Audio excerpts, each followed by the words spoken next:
early and all this stuff. Sure. But we'll get to it when we do. I guess he's watched The Acolyte and he's not happy with it. Oh, okay.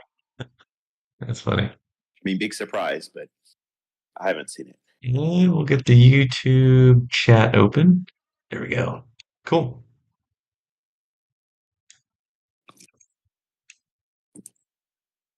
And we're live. We're doing it live. All right. Hey, Ribby, good evening. Yeah, how's it going? Pretty good.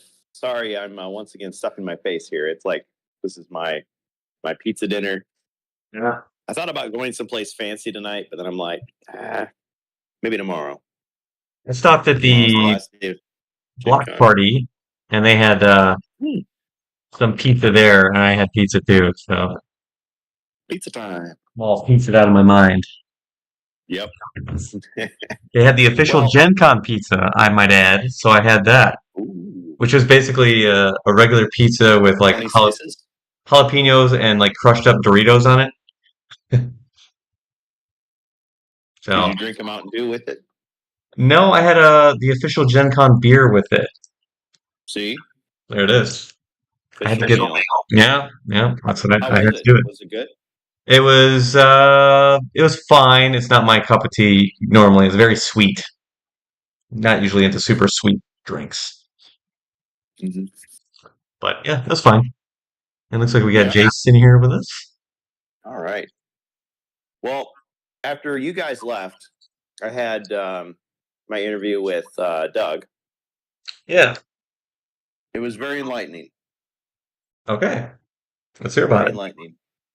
Mm-hmm. So first, the way it started, it was kind of interesting. I almost felt like, I was getting to know the man through all this. Just thinking back to our experiences. I mean, I was joking. Oh, he's going to dodge the interview. He's just going to tire us out doing other stuff. But I thought, he has a totally different role than Chris did.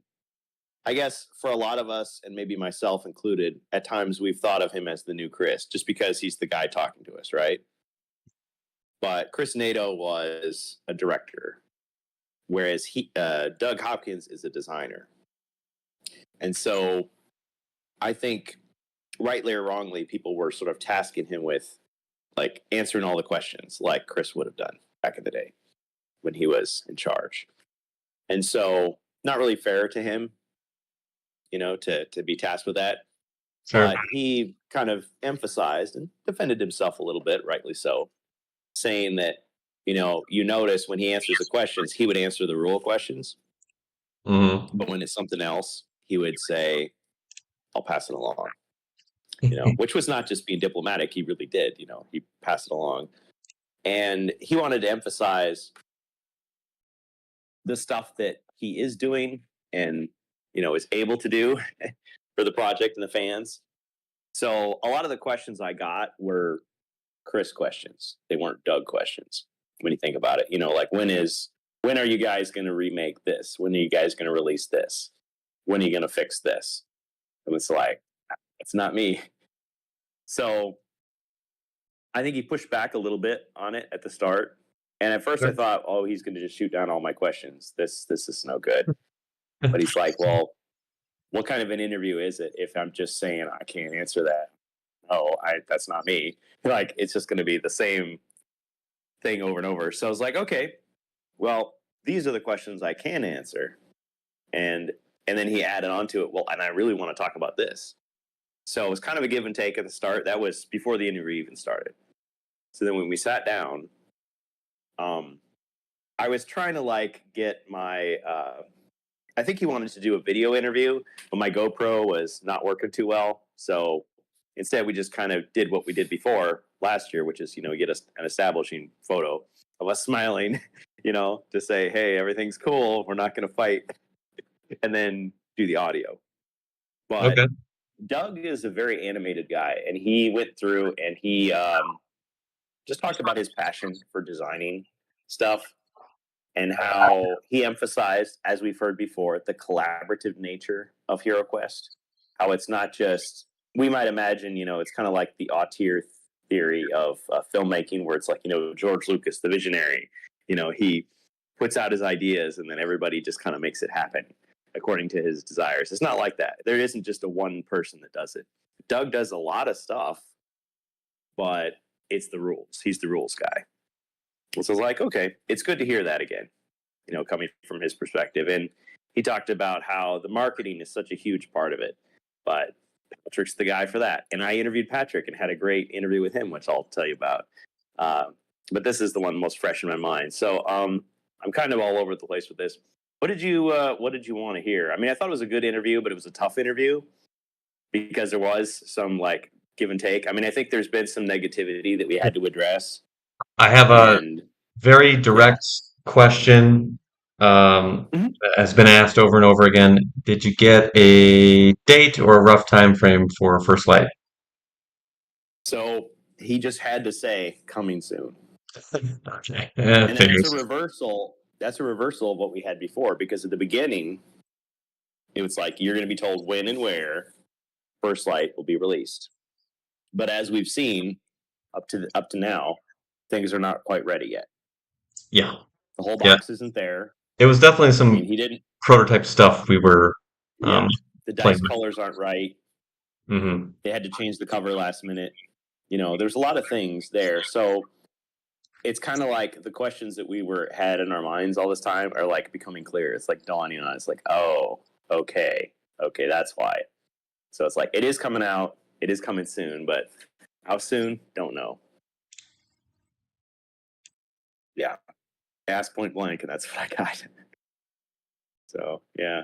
Fair enough. Plus, was at the end of the day. I mean, he wanted me to do the interview tomorrow. Mm. Just like just think about it. And then he said, "You just want to do it now?" It's like, yeah.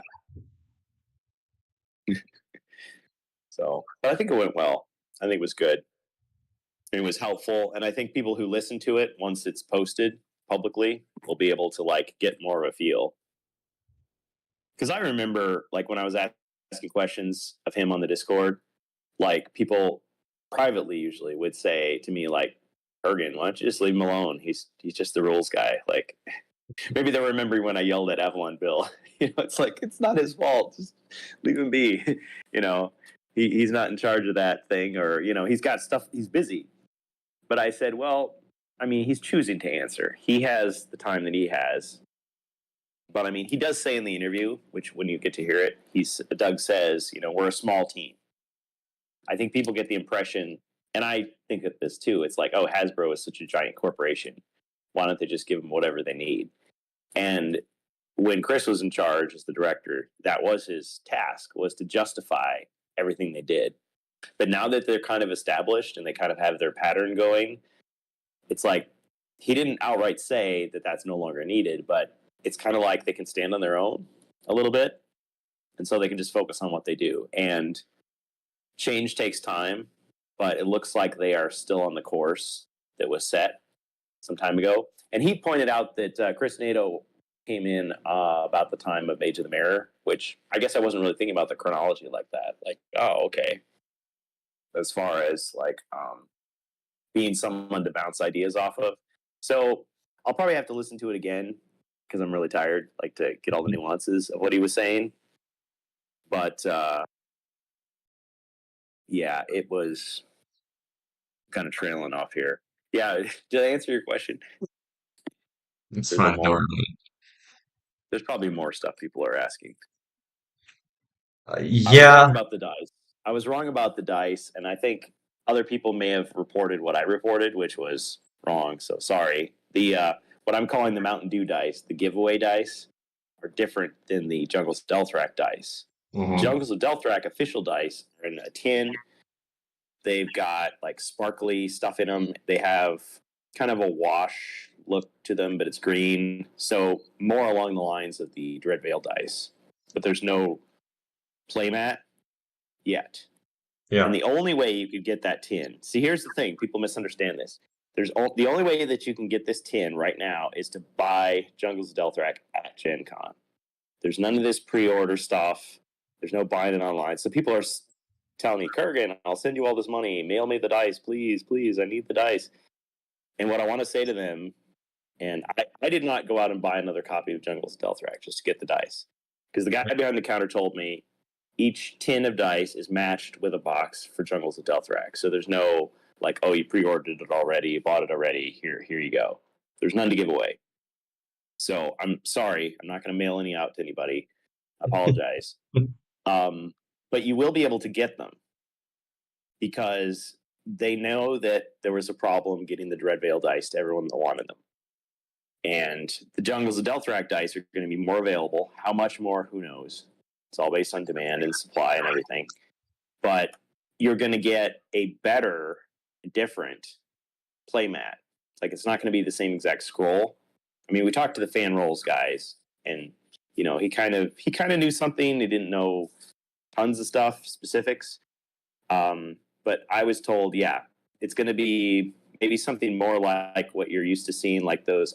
I don't know what they're called, but it's like a dice tray, but it like folds out and it has little clips that Yeah, it's got secure like itself. buttons that'll. Collapsible.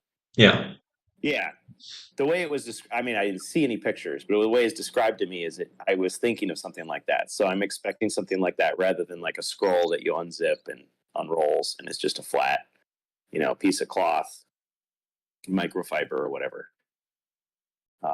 But I think it's going to have a jungle theme. So I'm picturing like, the box art on the surface, but I don't know what it actually will look like.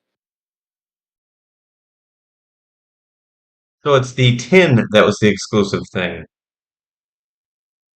for Gen Con, Maybe. But maybe. but then the thing is, what is the retail dice thing going to be in? Cardboard?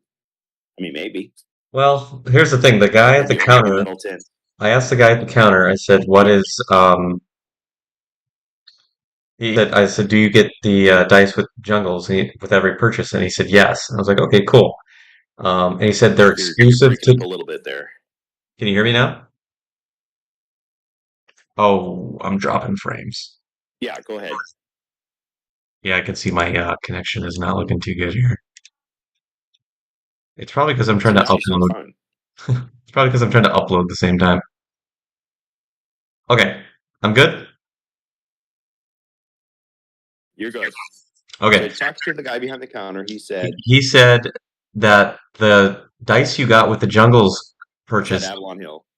yeah, at uh, Gen Con, that was exclusive to Gen Con. Now, we looked at the tin, and I didn't see anything that indicated that it was, Yeah, I remember. yeah. Because Rob Champ he got it. Oh, looks like So are we looking at his? the stream might be suffering a little bit here. I think it's because I'm trying to upload at the same time here. Might try to kill that upload. I Okay. do. Can you still hear me, Ribby? Yeah, I can hear everything just fine. It's just it's telling me that the stream might be choppy. So I apologize to everybody. I'll try and kill this upload here.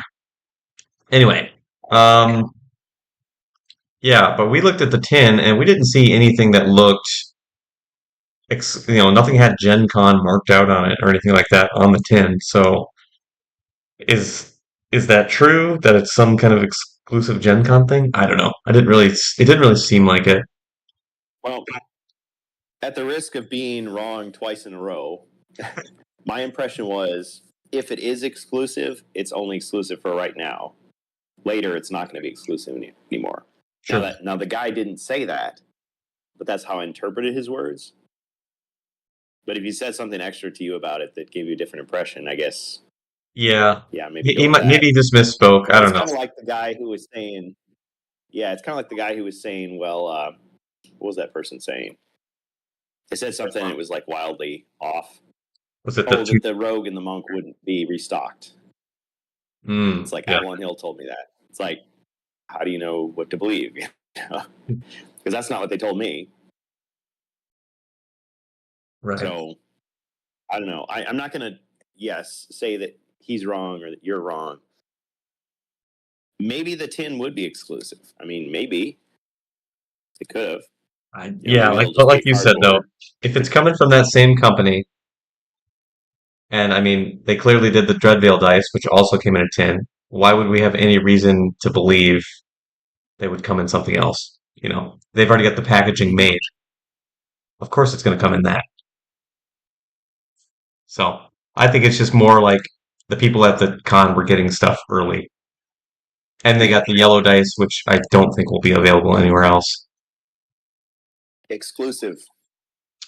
But last year, I mean, they gave away teal dice, which were exclusive, and nobody cared. Like I haven't heard a single person complain, "Oh, why didn't I get those?" Yeah, right. Because they're so similar to dice that we already have. They're just a slightly different color. Yep. And the yellow dice, I mean, when you think about it, they're very similar to the green dice, except they're yellow, and the symbols are dark green instead of white. They're not super fancy like the Dreadvale dice or like the Jungles dice, where you've got like swirls of color within, and you've got sparkles and glitter or whatever. Still though, I mean, I was able. I think I've got 7 of the Mountain Dew dice. So if people really want them, I guess I can mail them out. But I don't have enough to like give everybody like a set of 6. I mean, Yeah. it's one to a customer per day, basically. Yeah, I Plus, if managed to I go finagle. tomorrow and they, hey, can I have some more of those? Can I get some of those dice? You're Go just away. frantically itching yourself. Those dice. Um, Mm-hmm. I was Come on, why don't gonna you just read the drop me a chat. few? Come on. Read the chat real quick here. Sergeant House says, "I Mm-hmm. think Gen Con was a quick play test for any last minute changes." And he's referring to First Light. I don't see why not. Yeah, a little bit of a play Could test. be, yeah. Gauge the response. There were some, yeah, there were some questions. I think that the response I saw was pretty positive. Hmm. The Yeah. the questions that were being asked, I think Bohemius asked several of them was, "What's different?" There's this suspicion that maybe some other things have changed. These are the things that I noticed that were different, like mechanically speaking, because they've added like lore or flavor text to pretty much all the cards, except Tempest doesn't have it at all. It's just like it tells you what the spell does. It doesn't tell you like, you know, in storyline like what it does. Like it envelops the monster in a small whirlwind, causing it to be powerless. It's like this spell causes the monster to lose a turn. Um, and Doug's suggestion to that, he didn't give like a definitive answer, but his suggestion was they just are limited in how much text they can put on the cards, and they can't just keep shrinking the font so that they can add all this extra stuff. So they add what they think is a reasonable amount to explain it. And then they also have to take into consideration that when it's translated, it may take more words to say the same thing in another language. So there's that. It's like, oh, I didn't really think about that. So they're always making choices. What can stay, what can go, because it's got to be brief. Yeah. So the differences I noticed. So the potion of speed in the equipment deck says that it can't be stacked with another potion of speed. Like you can only use one of these at a time. So it's like, okay, never knew that, but that's a clarification they wanted to put in. They said that we've already talked about this, but courage only lasts for a single attack. If the monsters move out of line of sight, it's canceled. So you could use it and not get to use it. It's possible. So nerfed. And as we know, infamously, when I yelled at Avalon Bill about this is what they've intended it to be this whole time. I mean, was that really what was intended in 1990? Who knows? But this is what the Avalon Hill guys have wanted it to be all this time. Also, the Dread Spell command specifically allows Zargon to take control of a hero to move or to use that hero's weapon.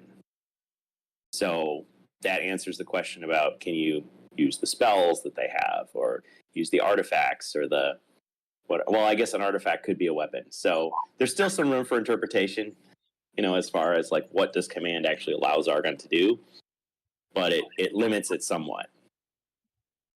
Let's see, Orc's Bane.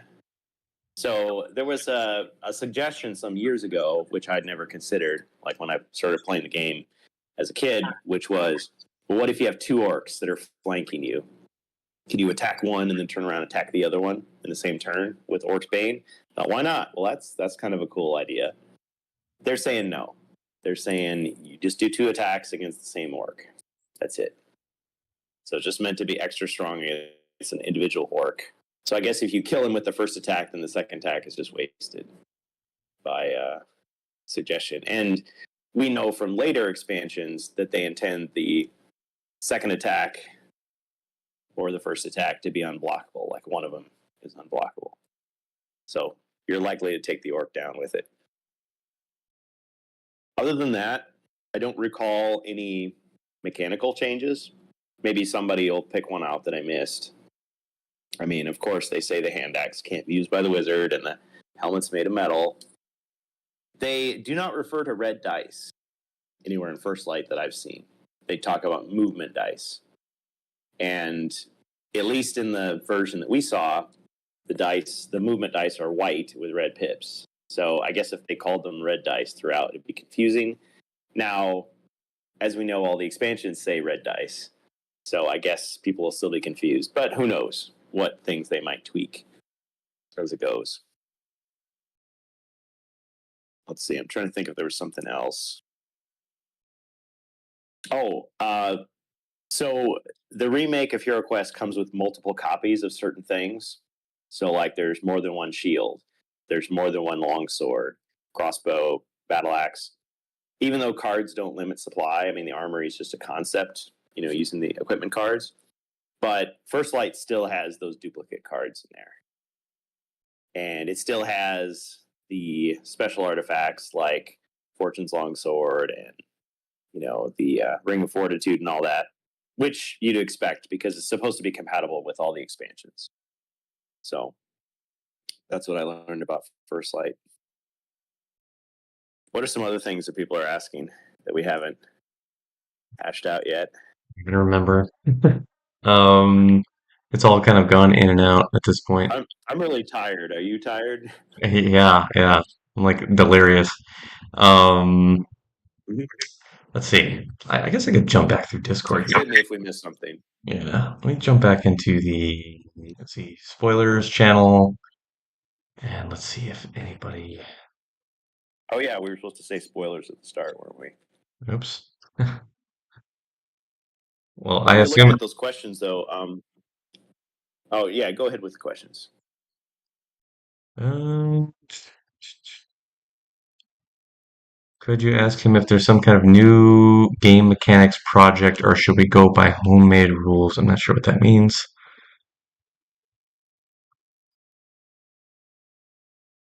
So, Um, if what's being asked is, are they making a new version of Hero Quest with a different rule set? I don't think so. No yeah, indication was given of that. yeah, I didn't get that And impression either. actually, one of the things that Doug did for our interview is he said just repeatedly, it's our policy not to talk about things that aren't approved and completed. So when we asked about Wizards of Morcar or the Dark Company or the Japanese Hero Quest, he just goes right back, almost verbatim. And it's like, Hmm. okay. So that tells me something because even though he's not Chris Nato, but Chris Nato would always be like, well, if we made it, it would be like this. And we also know that plans change. Now, Chris never said you're getting Wizards of Morcar. He just said, well, if we did it, it would probably have this in it. Doug didn't go that far. He just said, we're not going to talk about something that isn't announced, approved. He did also say, we want things to be surprises. So we'll start to give out information when we think it's appropriate to build that anticipation.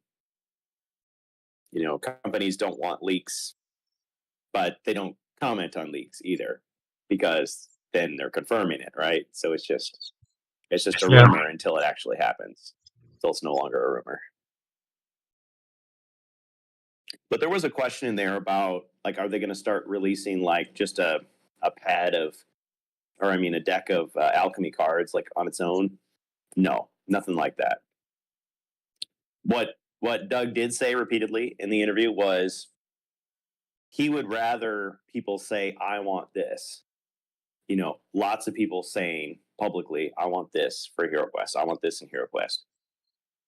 And that helps them focus on like what's actually going to be made if they can do it, of course. I mean, I keep asking for Space Crusade. Lots of people ask, and it's like that's harder to navigate and hammer out than getting Hero Quest off the ground. That was Patrick's comment in his interview, which is also really great. I think he'll enjoy that.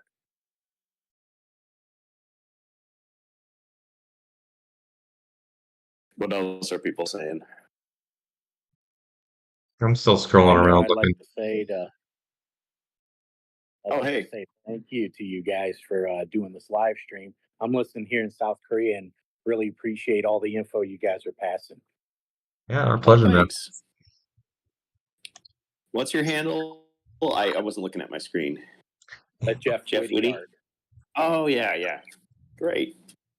Well, thanks. yeah, Yeah, I I got mean, If, go ahead. if you want to send out a Mountain Dew dye, I'll take one all the way here. I got a military APOAP address. Oh, thank So you if for your office service. still Thank you. Mm-hmm. We got a few veterans in the community that we know. PSK, I got to meet him. Cool paint streamer guy. He was with his family, so I mean, we didn't hang out a lot, but it was just got to meet him, gave him a T-shirt. That's cool. Yeah, I got that was it. Got to meet a lot of fans.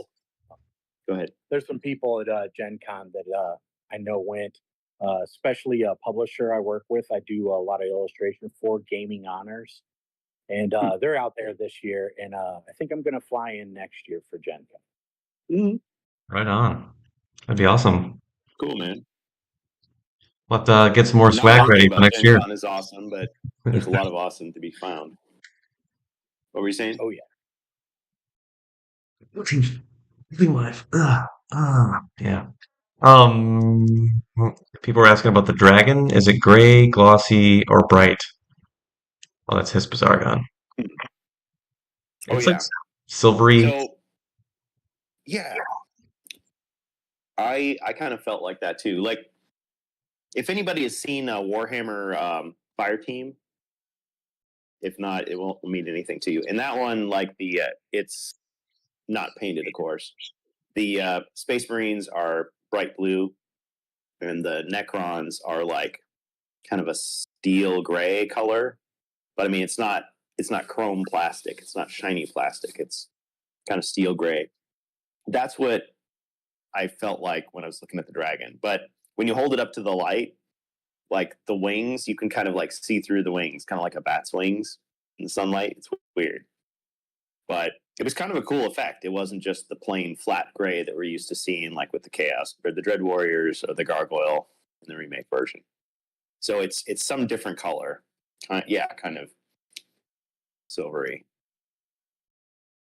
If you remember the Prophecy of Telor and Spirit Queen's Torment retail releases, they used kind of a silvery, sparkly red for the heroes. That, like, if you put them side by side, you could definitely tell there was a difference.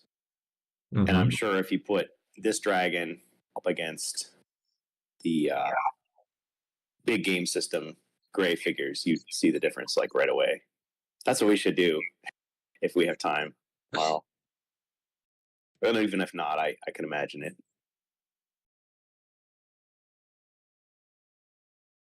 You want to answer some questions there, Ruby? I feel like I'm taking them all. No, that's fine. We'll check the chat here. Well, movement dice will be the new term instead of red dice. I saw the word red dice on the First Light cards, if I recall. They were still, I'm sorry, they were still referring to them as red movement dice, if I recall. And I was like, wait a minute, but these aren't red. Assuming those were even the ones, they might not have been the dice they're going to end up with. Those might have been prototypes. I guess I did. One of the guys was standing over me as I was looking at the cards. And I started to get my phone out. And he's like, no photographs. I'm like, really? Dang it. It's like, okay. So I was just like, okay, I'll keep it up here in my mind. I was just kind of like noting it. So I might have missed something. It's possible. Plus, Bert, I got another question for you real quick. To read through the book. Oh, well, go ahead and finish what you're saying, and then we'll come back to that. Well, we don't know necessarily what's said in the book, because remember how we thought there was an error in Rise of the Dread Moon because it didn't say the scrolls could be used only once. But then in the book, it just says all spell scrolls can only be used once, then they crumble to dust. So, I mean, they could always do something like that. Like, by the way, whenever it says red dice, we mean movement dice. I mean, maybe. Mm-hmm. So I wouldn't necessarily say that that's like an errata, but I did recall several times it said movement dice. But yeah, people may start to wonder, what are red dice? If all they know is first light, but maybe not. Maybe it'll just interchangeably.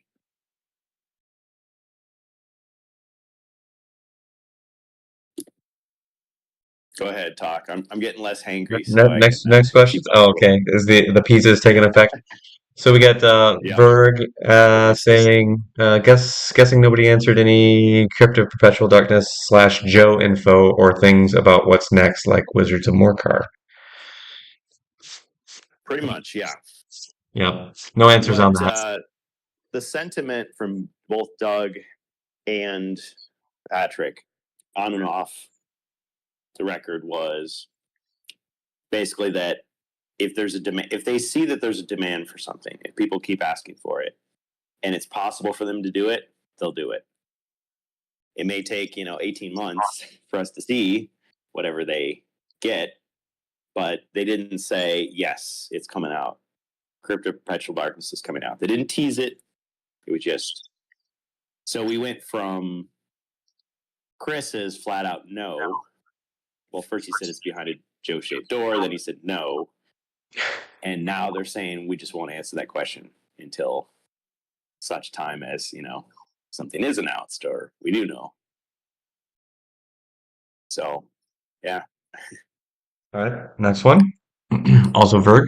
Any I info? wanted him to say, oh, well, maybe Wizards of Morcar is coming out. I wanted to hear something like that, but No, you're never going to get that. Okay. Yeah, just get that out of your head. It's never going to happen. I'm going to keep asking, though. Yeah, I know. You have to. Okay, Phrase it different ways. Berg again. Any info about the black and white logo on the board game being final? Feels like a stark difference in how it being straight black and white, single font, and not the art logo. I don't think we really asked about that. It is different. I didn't ask about the logo. I did notice it as well. It does seem a little more plain. There does seem to be a trend along companies. Companies usually start out with very detailed logos that are meant to catch your eye. And then they become more and more like icons that are just like, two colors or whatever, or just a symbol. Like McDonald's is just an M. Like, why is it just an M? It's because it's like, okay, that's enough. Why is Disney 3 circles? Like Mickey Mouse's head, It just is. Why is it WWF or just W? It just is. So maybe they're going in that direction, or maybe it's just they're trying to set off First Light from everything else. Yeah. It'd be an interesting question because, hey, Doug's a designer. Yeah. He didn't necessarily design the logo or the cover. I mean, he has done art with Hero Quest, but a lot of the times he has an idea what they need, what they want, and then he'll go out and commission the artist. So like Nikki Dawes, freelance artist, bring her in, and it's like, this is what we want, do it. Or Max Dunbar, like, okay, we want this. He does it. Like, okay, that's great, but can you do this with it? Tweak it, work on it. So, yeah, there's a whole process that they go through, a collaborative process. But yeah, black and white. Good question. Maybe I can get it in asked tomorrow. Try. One more thing. No. At some Yeah. point. You At some can point, get he's out gonna. of here. At some point, he's They just gonna just throw the put his dice hand at out, me. just like, no. Yeah. Do you want the dice? Here's the damn dice. Just leave. Yeah. Do it live. Yeah. One more here. Were there any major announcements for the future of HeroQuest? Major announcements. They'll happen when they happen, I guess. Yeah. What they said. Yeah. I mean, we know First Light is coming out soon.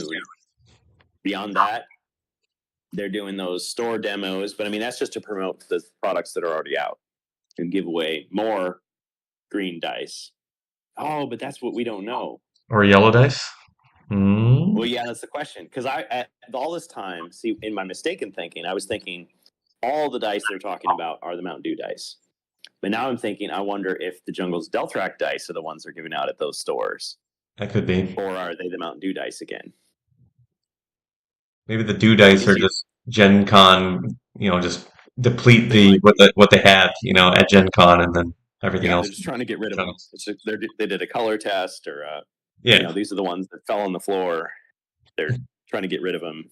It's like, okay, they'll go to a good home. Somebody can roll these and have fun. There's a slight imperfection. They don't roll true. Yep. Something like that. Who knows? Yeah.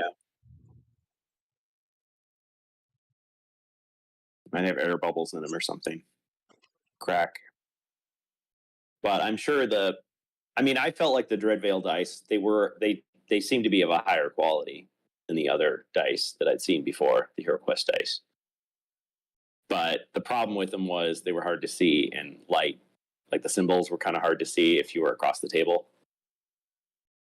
Unless every time you roll, you're like throwing them at the other person's like, oh, yes, I can see you got 3 skulls there.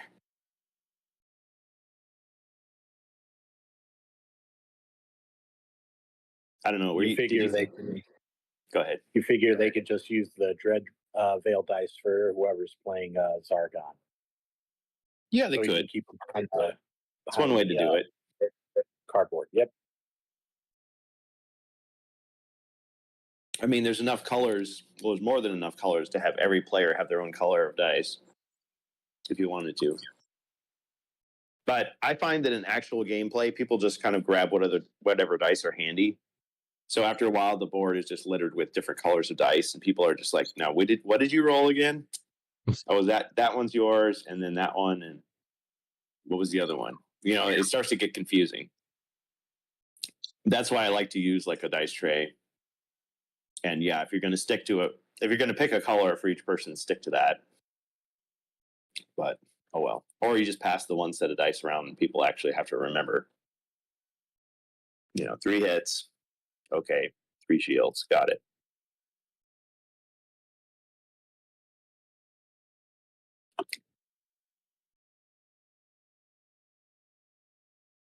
Any other questions we got that were cool? I think we answered most people's questions like in the chat throughout the weekend, as many as I could anyway.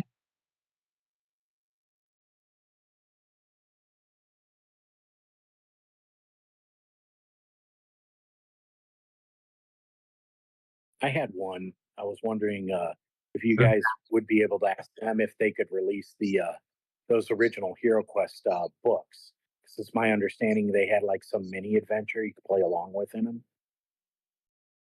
Oh, you mean the novels? Like the Dave Morris novels? Absolutely. Yeah.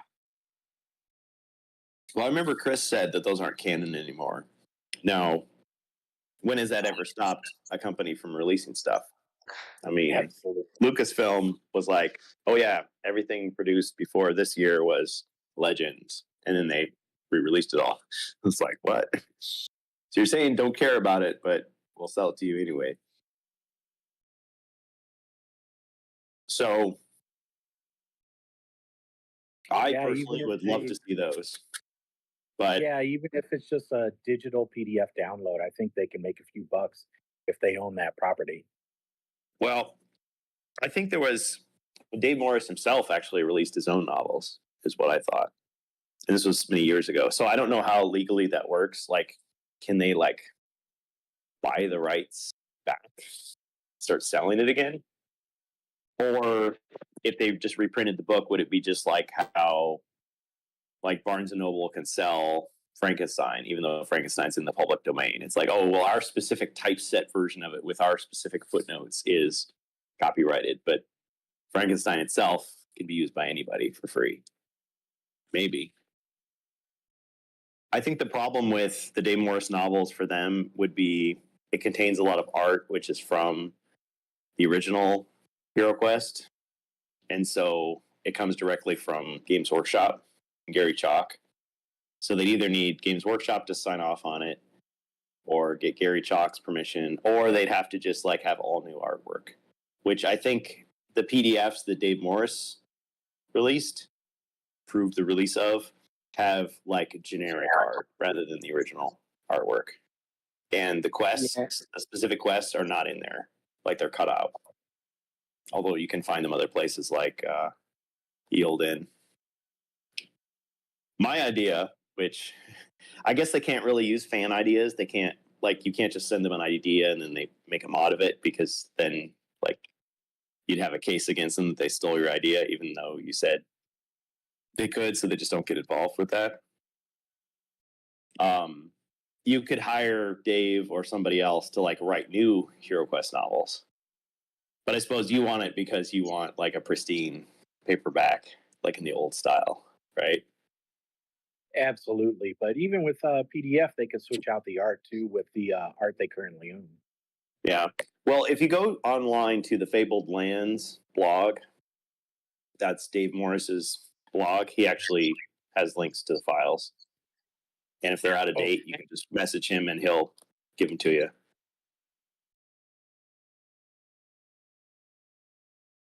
Thank you for the heads up. Yeah, no problem. Yeah. All right, got another I question. mean, I would love to see HeroQuest novels, but since the lore has changed, even though people would point out, Dave Morris's lore isn't perfectly in sync with Warhammer Fantasy, like there's enough in there. You have to like go line by line and like change stuff. And then it's like, have you changed it so much that people wouldn't want it? So yeah, just go get the PDF if you can't find the real thing.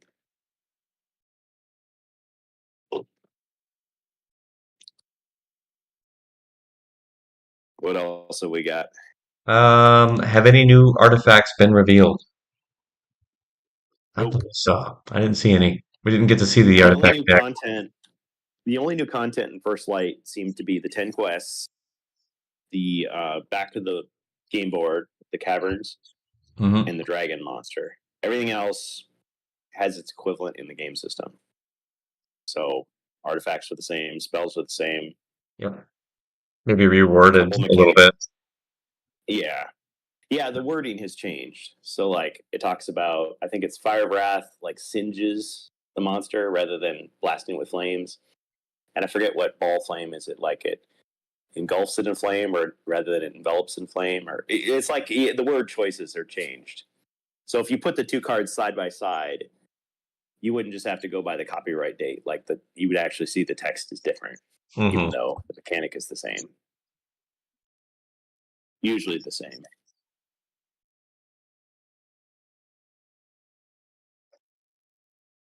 But I mean, there's new artifacts in Jungles of Delthrak, but I'm guessing they probably were talking about First Light.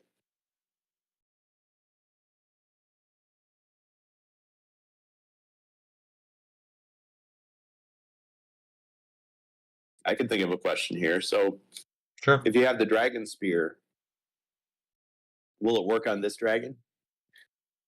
The answer is, of course. Let's see, why not? It says dragon.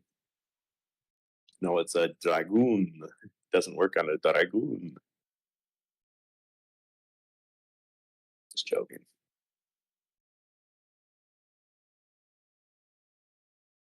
So, do you want to hear about the Patrick interview? Dump it on us. Right. So, great interview. Asked him about how things were going, and specifically that question that we got about. Remember the person on Reddit was saying, I heard that the reason the monk is sold out is because it wasn't selling well. Well, Patrick said it was selling decent enough. Like at first, it wasn't selling as well as they expected, but then it picked up and it sold decently enough that there was never any like Avalon Hill was never dependent on the success or failure of the figure, and they're either at the end of the print run or getting close to the end of the print run of both the rogue and the monk.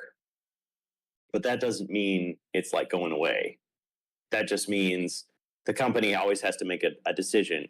Okay, is it going to be financially responsible for us to do another run of it. Like, it was not a limited run, but I mean, are they going to do it forever? Or are they going to say, okay, well, we sold as many of these little packs as we can.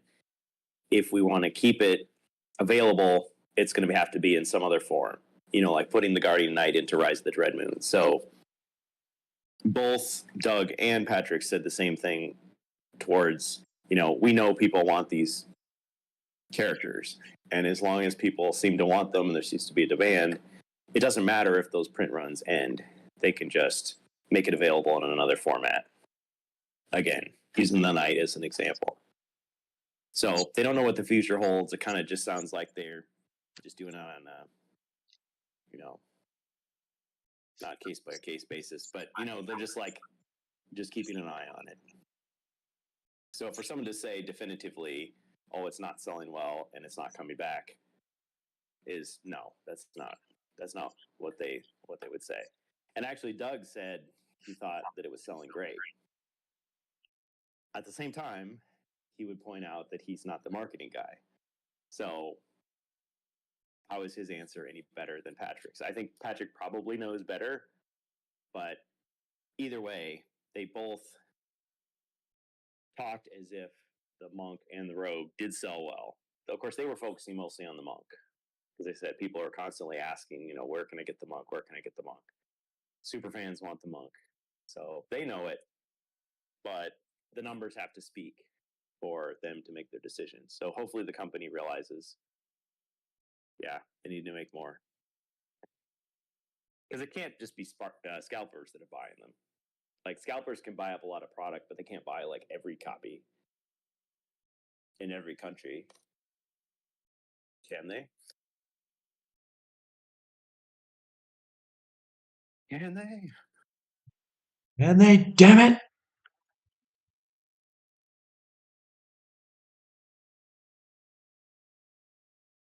I think it really matters. At least in South Korea, I've been able to get everything, but that's because of military mail. So it's like I'm just shocked. U.S. They have no problem sending to APOAP. Okay, nice.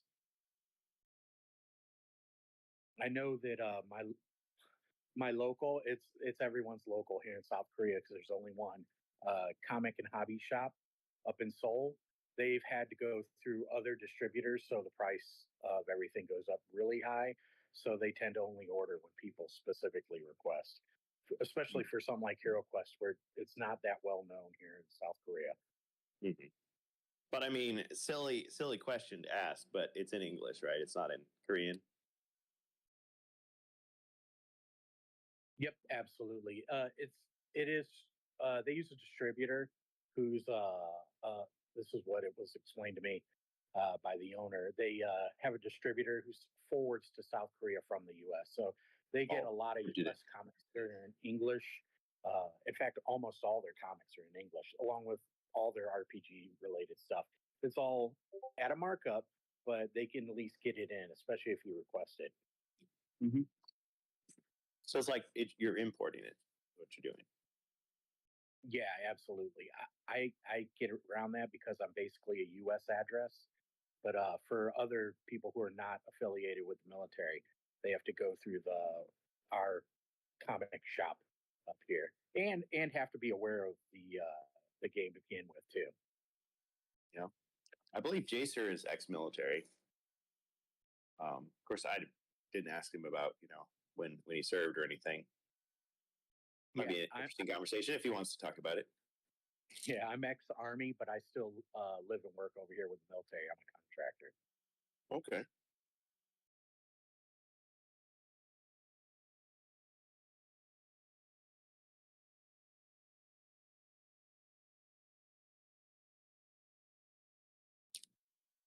So, finishing up about the Patrick interview, I would say at the end I made him squirm a little bit because we knew the question was coming about the cover. Yeah. And he basically, was like, "Okay, we have to address it." They'd never had a response like that from the community. Like, it was so overwhelmingly against it. Excellent. that they had to just, I mean, they still maintain that the corporate rule is we do not use AI in released products, which tells me either, I mean, he's a real person, Clark Mitchell, either he broke the rule, which we allegedly, we can't prove that in a court of law, so we're not making any claim that he actually did that, but it looked like AI to a lot of people. So that was part of the backlash. And whether it was AI or not, it was not well received. So the company has a rule that you can use AI for other stuff, for prototyping or testing, but when you release it, you're not supposed to, like, it's got to be a human made work. So that's their rule. And again, he said, whether it was AI or not, point is, people didn't want it. So they did a brand new one from a different artist. They had time to do it, so it ended up being okay. And I mean, I tried looking at it more closely, but I mean, I guess unless you're somebody that knows a lot about that sort of thing, I can't really tell. It just looks like some fantasy art to me. I mean, it looks fine. It doesn't have any obviously weird looking stuff like the other one did. And I forget. The artist is Yellow Wire. I guess that's a company. That's not a person, but they've done art before. And actually, they were mentioned. Weren't they mentioned in that Instagram post when they were saying Talisman? Yeah. Hey, Bohemius. Sounds like Bohemius. Yeah, it's me. These tired ears. Okay. I was saying exactly what you're saying. I think they were mentioning for Talisman. Okay. Yeah. So they must have been available to say, yeah, we can do a barbarian. I looked at it and it almost, correct me if I'm wrong, it almost looks like the dragon is burning up the undead. Or is he just using fire to like clear the way for the army to come through? Exactly. Yesterday I wanted to talk about it, but everybody was too tired. No. Go for it. It's okay. We can talk about it in another moment. But we can analyze better the cover when you guys are home. Sorry, I didn't get a chance to print out your dreadnought. I was gonna print a piece of paper that had the Frankenstein dreadnought on it, and like march it down. It's okay. I love that you're making that. I put it together like in an hour with scraps. Yeah, that's talent. I appreciate that. They're just scraps. So the only you see the legs were the original, but I didn't even remember they had it. You showed me you have lots and lots of scraps because you do or you used to do commission painting. So you have extra pieces. Did I remember that right? Very cool. Yes. Yeah, because Warhammer, especially, they always give you like, oh, do you want gun A or gun B? And it's like, oh, I want gun A. So you glue it on, and then gun B just is like laying around. So what do you use it for? You've always got spares, and then sprues and odds and ends. But I mean, in Star Wars, that's how they made like the Death Star surface. They did like kit bashing. Kit bashing, that's what they call it. To create something that looks new out of parts from different things. I think it's really cool. Especially if you're trying to create something that looks chaotic or, I don't know, like it's been cobbled together from spare parts, which it is. But yeah, we had a blast playing. Are we done moving on? Are we ready to move on from Hero Quest, or do people have other things to say? You want to talk about the cover some more? I mean, I feel like it was awkward at first, but Patrick held his own. They owned up to their mistake. And what I got from both Doug and Patrick was that they're really, really trying. Like, they're not just saying that. They are really, really trying to, like, win the fans over. And when there's some negativity, they try to come back with something positive. rather than just being like, double down, like some companies do, double down and say, you guys don't know your own, you don't know what's Right. best for you, that kind of thing, which insults people Well, and makes well, them really mad. and I think that's kind of what I think people felt like that post saying, "Hey, here's the artist. It's Clark Mitchell. He's the one that did it. It's not AI." I feel like that's kind of that wasn't a double down necessarily It was because a I think little defensive. yeah, but at that point they didn't know. They're like Mhm. they really did assume this is just not AI art, da, da, da, da, until maybe somebody took a closer look and looked at the criticisms the community levied against it, Yeah, because it and was then so they were like, silly going "Oh, this, it sucks, it must be AI. this is AI art. It was Oh, like yeah. this. Oh, So this yeah, is AI art. Okay, we got to take this out." yeah, They probably should realize that even DC and Marvel have been had the wool pull over their eyes and with published comic work from artists who've either swiped or used AI, and they've been caught. I mean, it can happen to any producer of these IPs. sure. Well, if you're a teacher and a student turns in an AI written paper and you give them an A, and then you find out later that it was AI generated, it's like it's too late. You've already been fooled. I mean, yes, you can change their grade, but you look like you didn't know what you were doing. So it's incredibly embarrassing.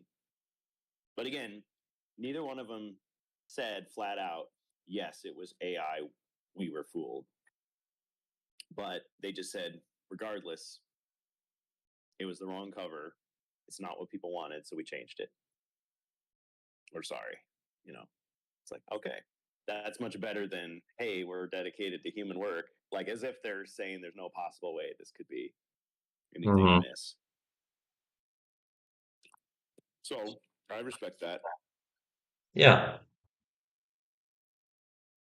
And I mean, at the end of the day, all the apologies in the world don't speak as loudly as the action of they actually changed the cover. Just like the Guardian Knight thing. If they had apologized and never brought it back, it just rings hollow. But then they brought it back.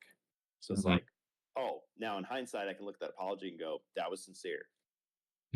It stung for a while because we had to wait all that time to actually see it happen.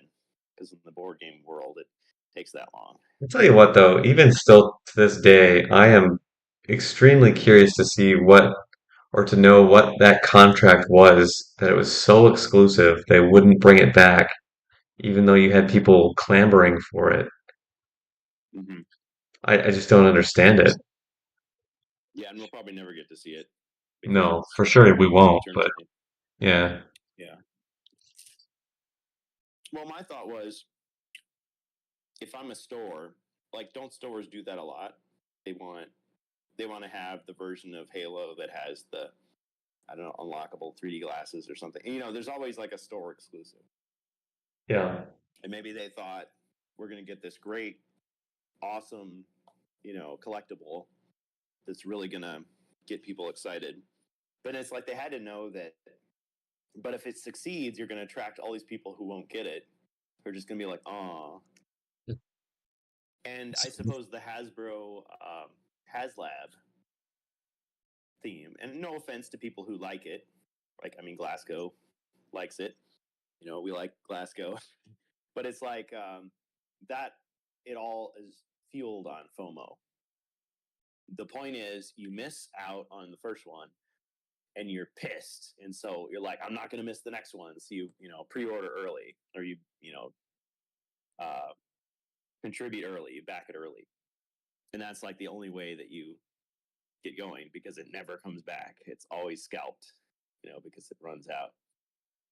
But yeah, it leaves a bad taste in your mouth. And it's like, once they saw how negative it was, it's like, okay, that's the wrong direction to go for this particular franchise. We can do it with Star Wars and Transformers and G.I. Joe, but not Hero Quest. But you kind of wonder, though. It does kind of feel like, in a subtler way, they do it with some things like the dice, maybe, like the hero expansions.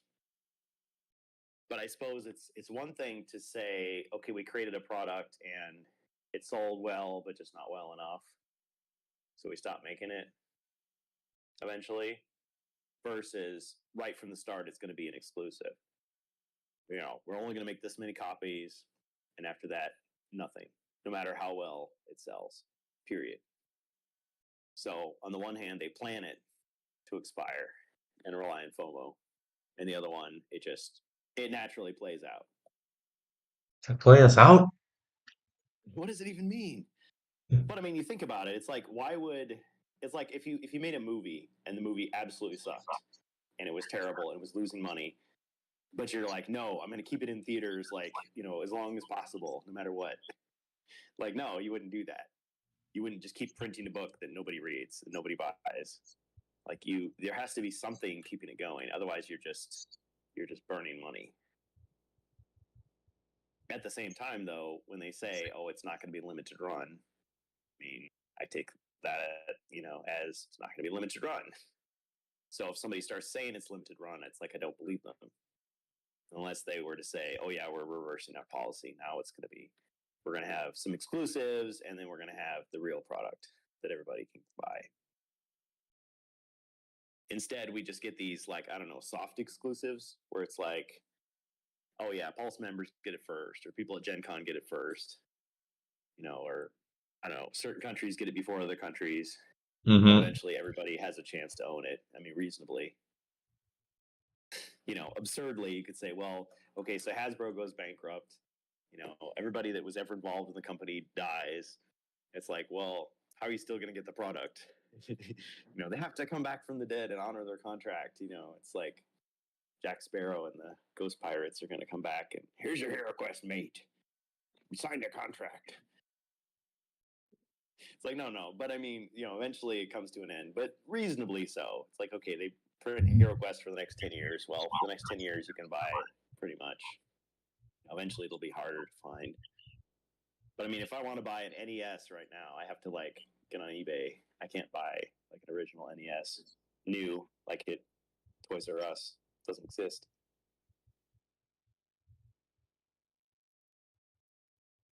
Hey guys, was there any more talk about Hero Quest IP collaboration? I seem to remember discussion about it maybe a year ago, where they're Oh like, hey, yeah, would you that's like? right. Mm-hmm. Um, yeah, so that was mentioned on Twitter, I think, and maybe Instagram, Yeah. however long ago, yeah. No, absolutely not a hint of any of that. So if they were thinking about going down that road or, whatever the case may be, they certainly haven't followed up on it at all. No. Well, when I asked Doug about it, he said the whole point was they were asking for feedback. Like, it's a really weird thing. Like, I guess I misunderstood how the whole process worked. Like, I thought, oh, they know what the fans want, and they're just going to put out what the fans want.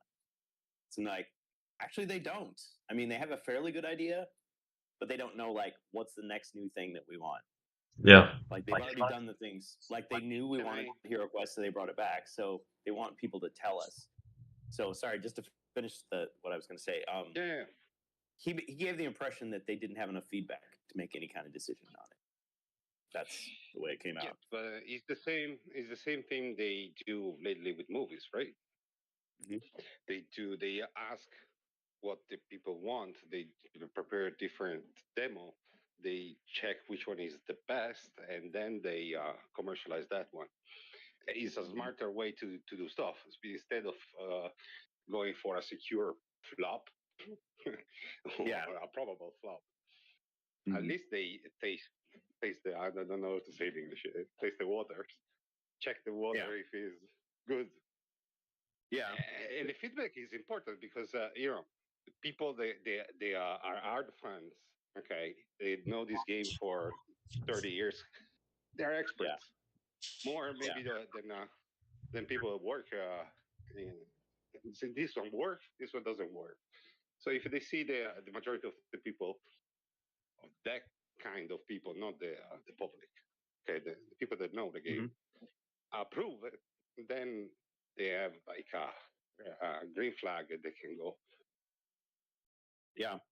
Well, and prepare the I products.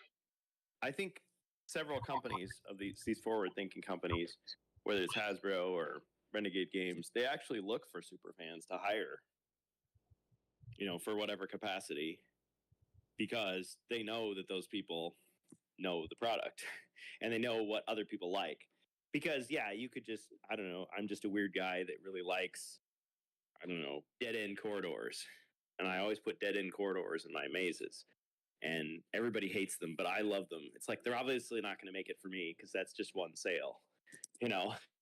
So yeah, they look for trends, but they have to. They're a small division in a huge company, so they have to pay people to go out and do investigate, you know. So they have to hang around in forums. They have to hang around in chat rooms. They have to send out surveys. So it's much easier if they get the feedback from us than if they have to go looking for it.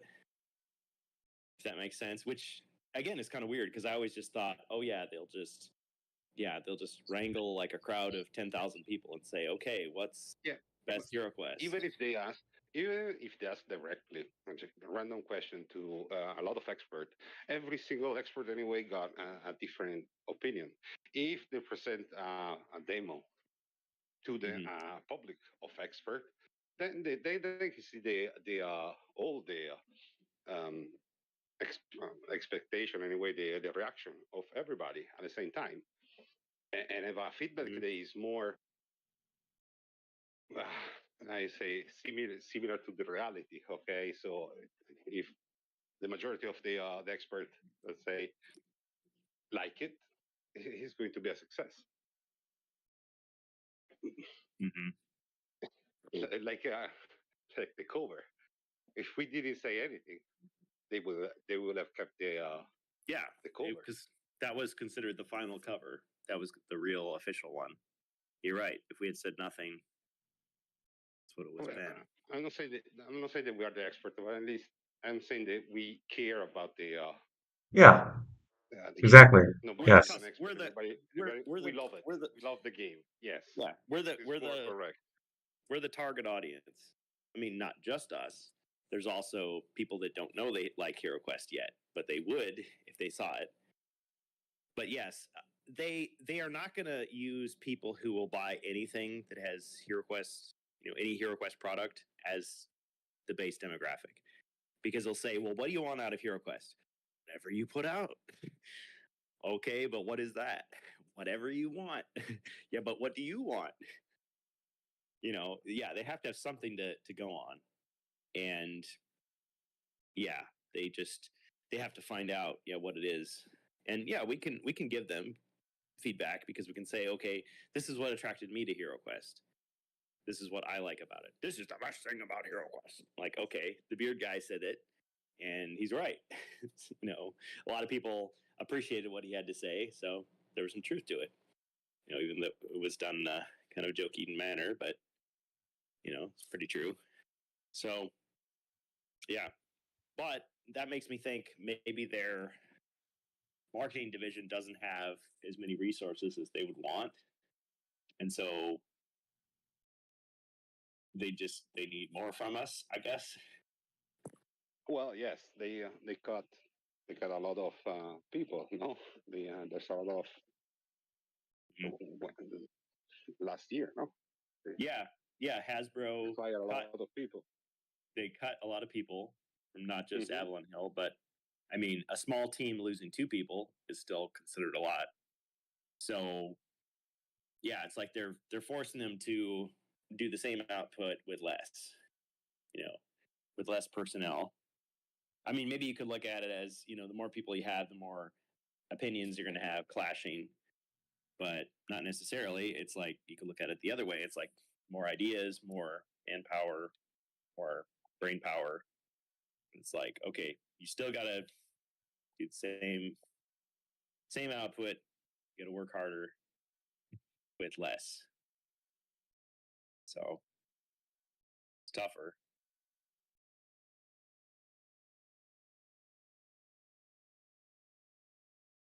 I think if they collaborate with property from D&D Spelljammer, they could get around that Space Hero Quest game by just saying it's just a collab with Spelljammer stuff. Interesting. Well, I don't know much about Spelljammer, but I did suspect when I first saw that or heard about that Instagram post saying like, what IP would you want? I thought, and a lot of people thought, oh, this means that D&D and HeroQuest are going to merge. Or when Talisman was coming out, a lot of people suggested, well, maybe Talisman and HeroQuest will be collaboration. I mean, the collaboration I'd like to see would be like Space Crusade or Battle Masters, but that's not, it's not like HeroQuestopoly. It's more like another company licensing their IP or collaborating to create something that people want that wouldn't happen otherwise. Like I asked about, that was the other thing. I asked about Talisman with Patrick. I asked him about it. Like, did they actually get Games Workshop people in to work on it? And the answer was yes. They didn't just license it and do it all in house. They had, both teams from both companies working together on it, which is cool. It's I don't know got much about Talisman, so I thought I would ask it. yeah. I just got another really good question from Berg, which was, Oh, will Twitter's Argon ever return, or a bigger presence on Discord outside of Doug's occasional rules answers? That is something I meant to ask, and I totally forgot. and I did too. I mean, I kind of asked about Stephen Baker because it was like, he did the narration on those animated commercials and stuff. And I mean, they brought him back to do the quest in First Light, but we haven't seen those like digital quests and the narrated things. So it's like, oh, well, yeah. I mean, we like that stuff, but I don't know. It seems like whenever we think that they've established a pattern for marketing and putting out bonus stuff, it's like then they stop doing it and they do something else. Like we get the designer blog and then it goes away. We get the free quests and then they go away. Well, I mean they don't go away forever, but like, did they ever bring those free quests back, like the websites? Are they still like under construction? Has anybody checked lately? I don't think they're up. Have they ever? I think they tore them down, and that was it. They're archived. Yeah, I didn't Yeah, ask about that.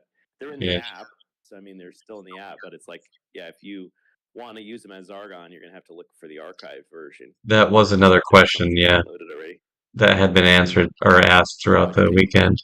Yeah, what's up Well, with that? I mean, part of me, part of me thinks like when they took the AsLab campaign pages down, like at first they changed the dollars that they'd earned to backers, and the numbers didn't work out right.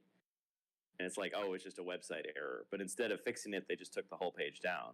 So it's like, oh, so like they didn't have time to fix it, so they just didn't, to avoid confusing people. They took it down, or what? I guess we don't know the answer. I imagine if I asked Doug, he'd say, "Don't know. You'll have to ask the people that did the website." And I get where he's coming from, but it's just like I can only interview the people that are there, like unless they have access to that information. It's like the not my department thing. I mean, I think anybody that works for a big company knows what that's like. It's like, why can't this? It's not my department. I don't know. I haven't been trained in that area. It's frustrating because we want to know the answer. It's like, well, yeah, but just tell me who I need to talk to because I really want to know. Yeah. So, good question about the digital quests. I think tomorrow. I mean, tomorrow is the end of Gen Con. It's a shorter day. It's just 10 to 4. The exhibit halls are open, and they're going to be like tearing stuff down and giving away stuff that's left, last minute sales. So I don't know how much time we'll have to ask those kind of questions, but we could try.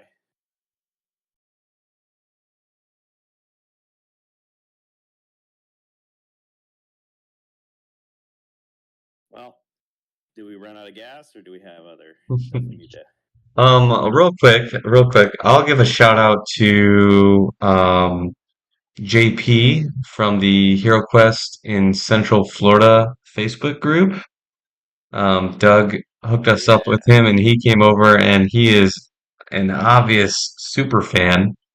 And he came over and was hanging out with us Yes. and talking with us and just showing us all his homebrewed stuff and his 3D printed boards and pictures from all the conventions he has attended and uh, games he's run. He said he's run games of HeroQuest with as many as 11 people, which I thought was hilarious. And four.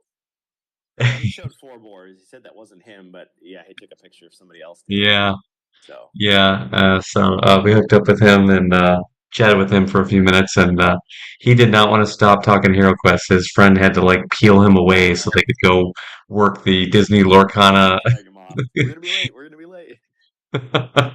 So I thought that was funny. This way, Mr. President. Sorry, no more questions. Right.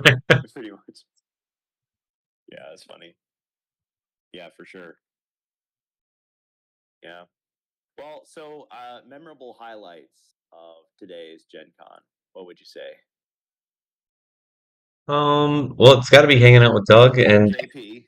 yeah, it's got to be hanging out with Doug and having him run his custom quest from last year that he said he wrote, but Yeah. we never got to actually he never got to play it. So he got to run us through He his wrote it quest 2 years ago. brutally hard. Yeah. Yeah. And the poor explorer. So I played as the explorer and got killed in Yeah, Kevin's game. yeah, And was it Angus was the explorer in the yeah, last game we played? yeah. Got And he slaughtered. got killed. So it's like we're still not used to playing as the explorer because you think of it the character as it's the dwarf with some special powers, but it's really not quite like that. You only got 5 body points, and yeah, we had base equipment, but he gave us some extra um, artifacts. It's like the Hmm. knight. You were the knight, and you were decked out. You had the raiment of the frozen hero or whatever. So you had the Well, sword it's shield. six defense die right off the jump. Yeah, Yeah, which reminds me of our games. Like there's always some really armored character, yeah. but yeah, the explorer was pretty weak. I was the bard, so the bard cleric because Well, I think the the problem cleric was bard still kind of annoys a me. lot of us are not Usually, used to playing as I have to be super heroes. accurate. Like you don't That's usually true. play a hero. I don't Especially usually me. play a hero. Yeah, So it's yeah, a for sure. different Yeah, I experience mean, the for us. most I ever played a hero was when I was a kid.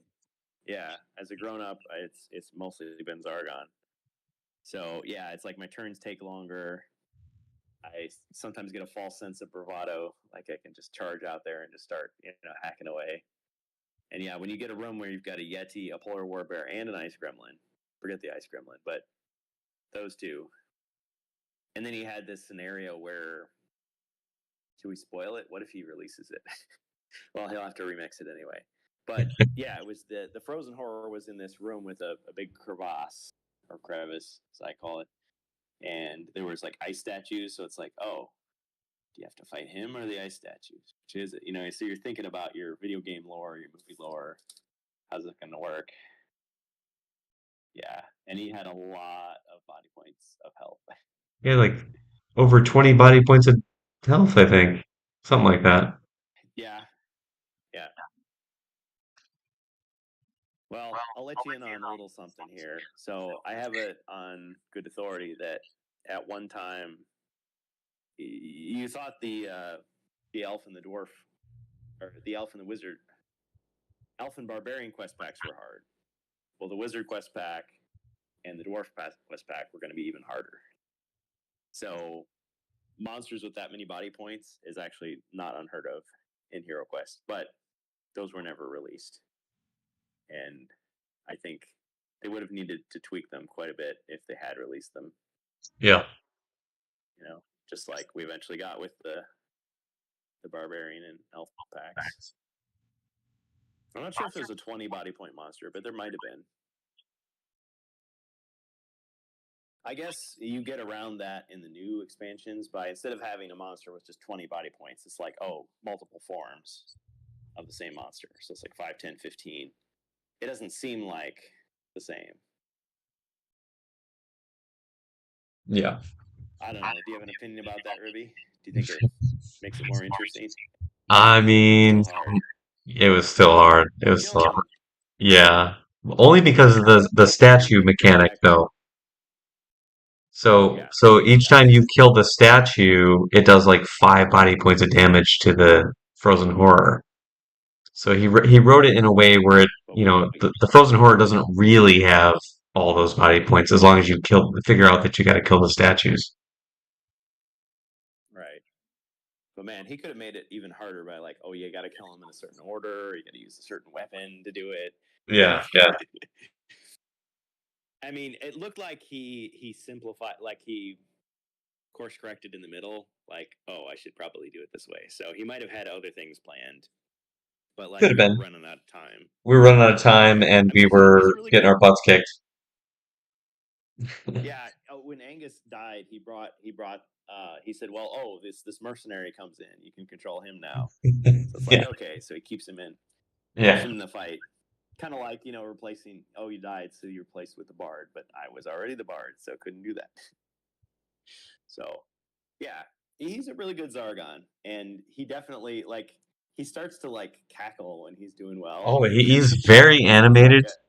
He gets really into it. He gets real descriptive when the monsters come out or when they start attacking. Like he really gets his into it. voices. Yeah, yeah. He really enjoys it. It's fun. It's fun to watch. You can tell. Yeah, it's infectious. I love it.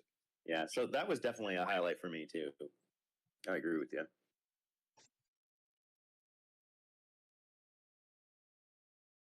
Trying to think what else. I definitely liked talking with Craig, but I did more of that yesterday than today.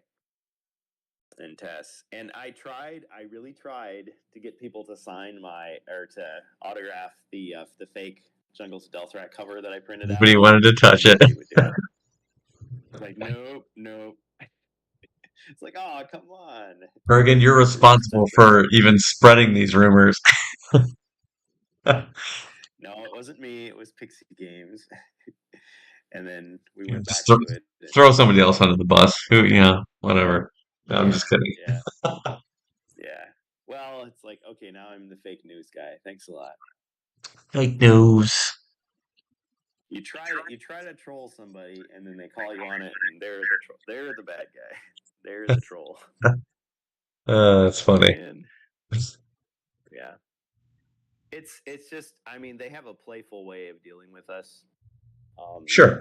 But even all the joking aside, like there's definitely serious passion there. Oh yeah. And I felt like Doug did so much to try to welcome us and try to get in our good graces and just Well, try to it relax and worked. have fun with us. And it worked. Yeah. Yeah.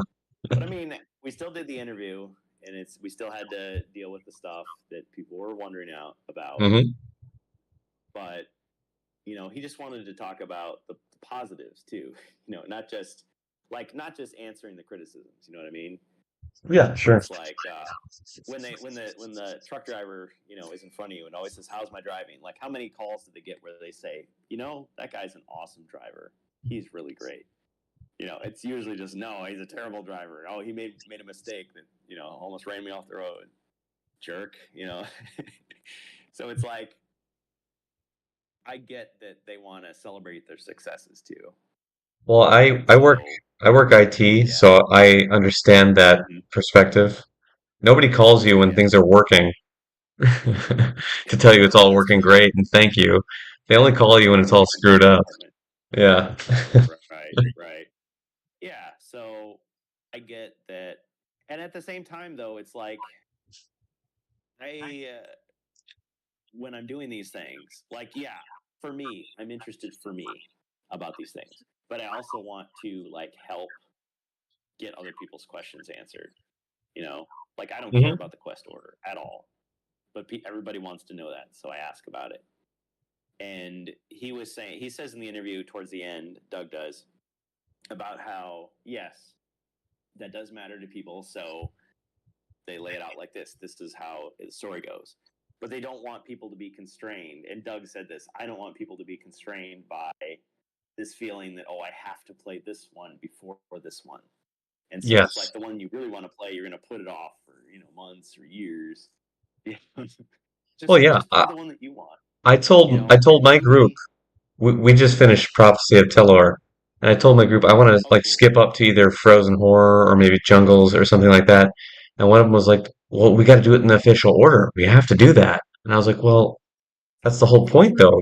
The whole point is you don't have to. You can jump around to what you want to jump around to." So Yeah. Well, and I have tested because I guess I brace a little bit against those. "Oh, you have to play it in this order kind of thing.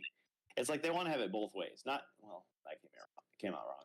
They want to both satisfy the people that are really curious. Which one came before which thing.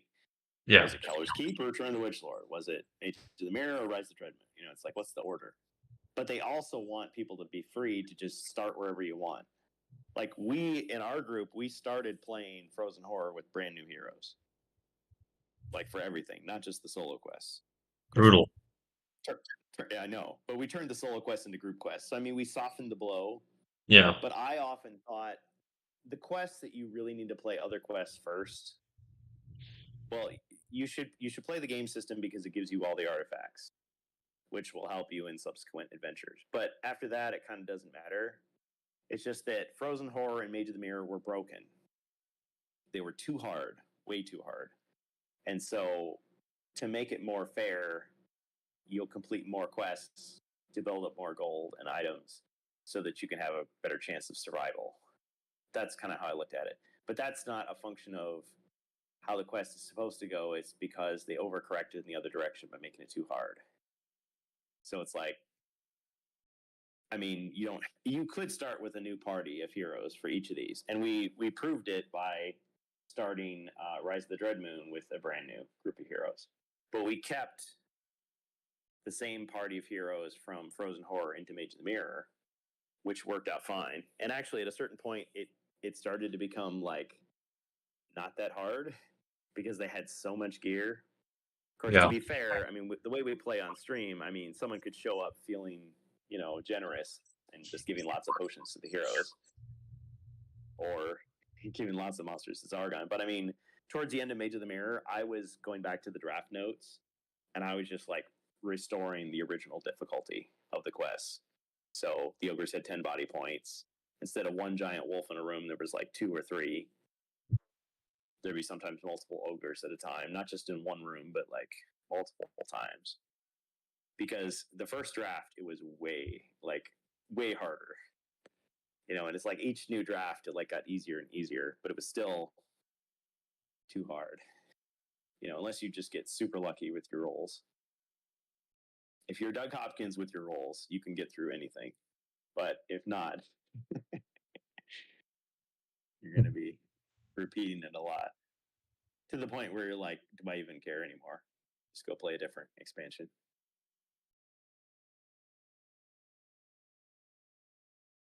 Yeah. Well, answered that question to death, but yeah. You did. is there anything else? Just fucking curb stomped it. Holy crap! No, I'm just kidding. Yeah. Yeah. Well, they listen to feedback. They listen to what people want. So when people are clamoring for, tell us the official quest order that you intended. Okay, here it is. And every time a new one comes out, they revise it. But it Yeah, doesn't mean much other than that because they don't. The difficulty doesn't steadily increase. It like goes up and down and up and down. yeah. I was gonna say I And so usually that tweak every quest anyway to yeah, so to the it's heroes. let's try to figure out how many quest expansions have been officially released. Quest expansions. Oh 2, God, I don't know. 4, 5. More than that. So 6, 7, 8, 9. 9 9. expansions? Yeah. Sounds about right. So let's just 9 expansions. Not including the one shots. Right. Not including the hero expansions. I'm talking about quest expansions. So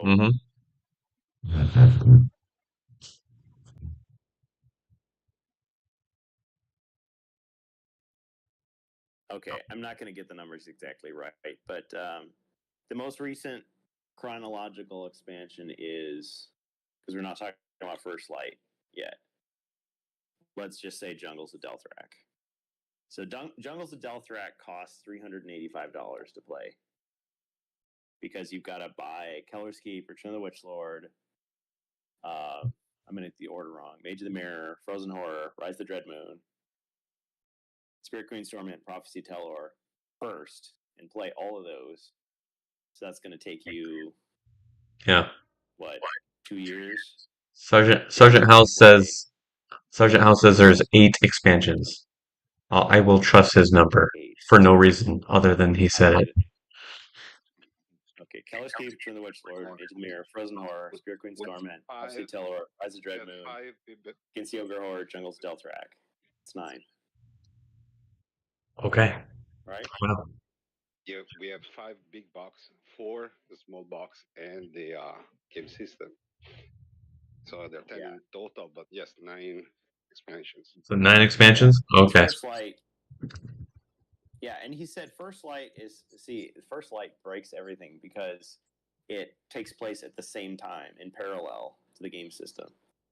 But even though they confirmed that First Light is not replacing the game system, like the game system and First Light are both going to be sold.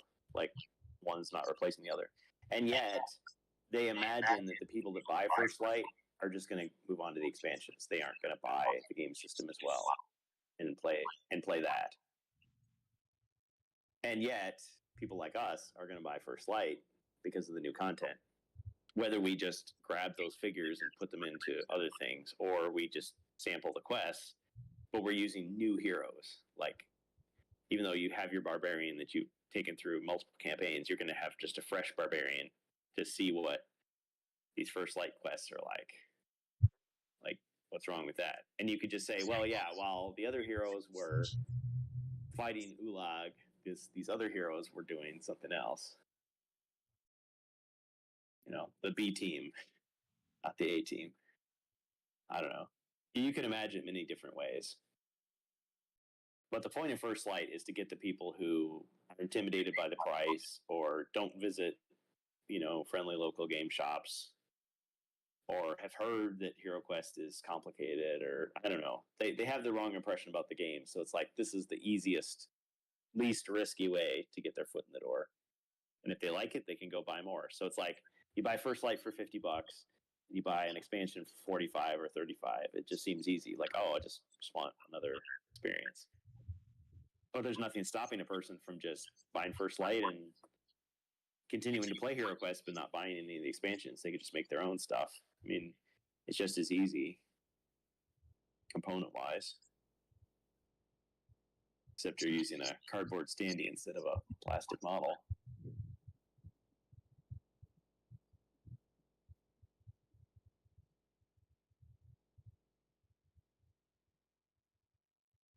So we played some Space Crusade today too. Yeah. That was fun. Yeah, we got it was me. Unfortunately, we didn't get Angus in there with us, although he could have easily probably just joined us. Yeah, I didn't push to get him in. So I But was like, it's oh man, I gotta assemble all of his figures, because that took the setup time. yeah. Was a little long. So it's me, We were you, using and Rob Champs. Rob. Yep. So you were the Ultramarines. He was the Imperial Fists. Real fists. Or Yeah. you were GSG 19, and he was GSG Musketeer. Because I used the translated version, but we just kind of like Gosh. back and forth. That's the Like, German using the version. laser, no, I'm using the bolter. Yeah, German version of I think translated. it was when I posted the pictures, Hispa Zargon asked me, is that English, or is that like a de-Germanized version? And I'm like, I'm pretty sure it's de-Germanized. Yeah, I took so I own vintage copies of Space Crusade from 1990 and StarQuest from 1990. And so I scanned the Beautiful. StarQuest one and I ran them through a machine translator, which butchered the heck out of it. And I got one of the community members who is bilingual with German, and I just ran. And it's like, okay, what do you think of my translation? And so like he corrected a lot of my stuff. I didn't quite get it 100% completed. Some of the stuff I just had to like run it through Google, and it's like actually the real translation would be better in a few places, but it was pretty much done because I wanted to get it done in time for convention. So I printed boards that fold and have slightly bigger squares, not much bigger, but slightly bigger. 1-inch tiles that are really thick, so you don't have to grow your fingernails out to be able to flip them. And I used Warhammer 40K miniatures, which I got from buying those 3 boxes of Fire Team that I bought in the post-Christmas sale from Barnes & Noble. So that had Necrons and Space Marines, and then I had what's the name of the game? Another Glorious Day in the Core, Aliens. And I used but we didn't actually trigger any Gene Stealers because the only way you fight them in Space Crusade is by drawing a card. But I had Xenomorphs ready to go as Gene Stealer proxies, and I had a Dreadnought, but it was in pieces, and it was in the like one of the side compartments of my bag, and I couldn't find it, so I just used one of the battle mech miniatures that was not fully painted as the Dreadnought. I mean, you actually triggered 2 of them, which was pretty awesome. But see, I gave you guys all the equipment and all the orders, which you normally never have unless you're like towards the end of the campaign. So basically, yeah, every hero had a battle axe and a crossbow and plate armor, but it was pretty awesome. I think the challenge there was like managing your resources. It's like, okay, what do I have again? I have too many choices. But That's cool though. like you guys were having fun. Oh yeah, I love that game. That's a great game. I mean, I freaking just bought it on eBay. I love that game. Yeah, we're gonna see some 3D printed scanners from you at some point. Real soon, real soon. Yeah, I'm already like trying to think about how I'm gonna do the sliders, to make them so they stick to each number. Yeah, it's little dials that go up and down. Because Yeah. I was afraid of those things getting crushed because they're just like the same material as the candy trays. So I just printed out the cardboard, but I mean, like what, you put a little tiddlywink on it to show that you have lost a body point or gained a point or whatever. And I had not adjusted the walls, so I was using the original wall, but with different clips. And Yeah. doors, there's so many doors. There's just tons of them. And it's super easy to open them and they're gone forever. So you're just like constantly throwing doors to the side. So you got this big pile of doors. It's kind of annoying. I feel like I'm gonna end up 3D printing every single one of those things. Yeah. And I used the 40K orcs that I was gifted by my brother-in-law years and years ago from Assault on Black Reach. So I had those for free. But I went through and I basically repainted. Like, I've repainted almost everything on them. I think the only thing that's original to those orcs is the green on their skin. That's the only thing original. Everything else I painted once and then I decided I didn't like that and I repainted it. I could have like stripped them down to the base plastic and started over, but I didn't have time. So I've learned a lot about painting in the last few years. So thanks to you guys. Sorry. And that and the Twitch streamers that I follow. I don't know. It's kind of like so many other things. Like you pick up different things from different people. It's like you can't just imitate one person's style. Like just you get different things and then you come up with a style that's your own that works for you. Yeah, it was so fun. I'm still pretty much just like get it done quickly and do it for the table. But yeah, the cards turned out really well. I liked your cards, but I also like my cards. I like my cards better. I think mine are better. Yeah, mine are more good. Public. Tell me if I'm wrong about this, but didn't you take like publicly available images and basically use AI to like clean them up? Not quite. So there were some publicly available images of all the Space Crusade cards. And it was basically a single image sheet of all the cards. So I had to individually pluck them all out. And of course, a lot of them had, the creases in them, dirt, all sorts of grime on them and stuff.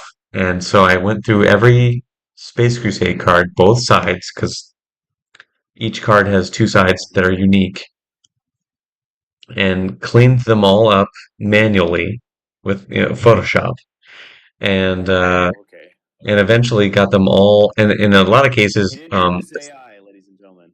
no, I did, but I not don't for that care if you part. used AI or not. The point is, they turned out really well. I did not for that part. Sorry.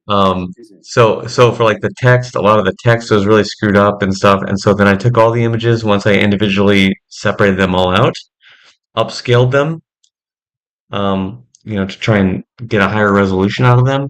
And then after I did that, a lot of the text was screwed up. So I went through every card, both sides, each card, and individually redid.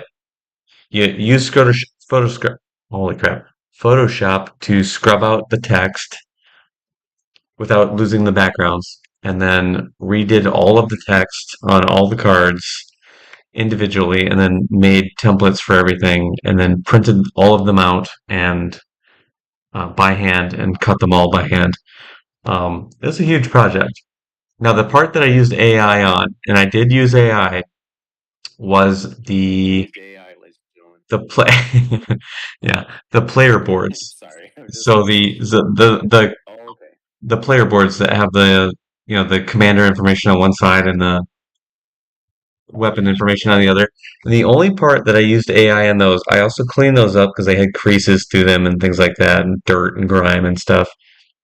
And just artifacts from scanning them, which is common. Yeah. So I cleaned all that up. Yeah, And mine had those too. I did clean those up. I yeah, saved some of the grime on mine, some of the creases, but I definitely cleaned up the scanner right. crap. Like So if there's like a hair or yeah, so splotch on you it, clean just all that stuff up, wasn't and there. then what I did was on the edges of those boards, there's like this weird gold black pattern of like mechanical Yeah, the alien stuff. tentacle, What I alien did mechanical was stuff. Yeah. I used AI to expand those borders so that it was like a generative AI fill to make those borders like a quarter inch larger all the way around. And the only reason I did that was so that I would have bleed for the cut templates. Yeah. Yeah, You need the bleed. the extra bleed, and then when I fit them into the templates and actually cut them out, most of that was cut out. So Hmm. that's how I did it. What impressed me the most, I mean, other than the obvious time you put into it, was how well the finish on those cards came out. Like, Very good. Yeah, if you hadn't told me, I would have thought these are professionally made cards. yeah. Like, like the ones that I made are like smoother than the real cards, Hmm. so it's obvious. But I mean, with yours, it's like, oh, is this the real thing? Like, Yeah. I mean, I if you mean, had something to compare it to, I would have that been. was something that But with project other cards, I could tell. I could I tell probably something's sunk homemade. But I probably sunk 20 25 hours into that card project, and you learned between a lot the about the game in the process, I bet too. I did, yeah, Just like reading this between over and over again. yeah, Yeah. between cleaning up the images and getting them all into the templates, printing them all out, Hmm. sealing the surfaces, actually cutting everything, and yeah, finishing it all. It was quite a process, but it was a fun project. I do stuff like that all the time, even if it's pointless, just because it's fun. It's a labor of love. It's a Yeah, hobby. yeah, it's Yeah, it's just you fun to have to do. put pride into it. Yeah, Yeah. Well, I was proud of mine too. I mean, when we were playing it, like I don't know. I guess because I was just usually just sitting in my kitchen when I was painting this stuff, or I was sitting at work at my desk, when yeah. nothing's happening. Sorry, boss. So I mean, I'm just when I kidding. was just That was sitting my there. joke. Yeah. Yeah. But it's like, you have lull times where it's like, okay, nothing's really happening. So I'll just work on this, oh, I'm getting a call. Gotta take this.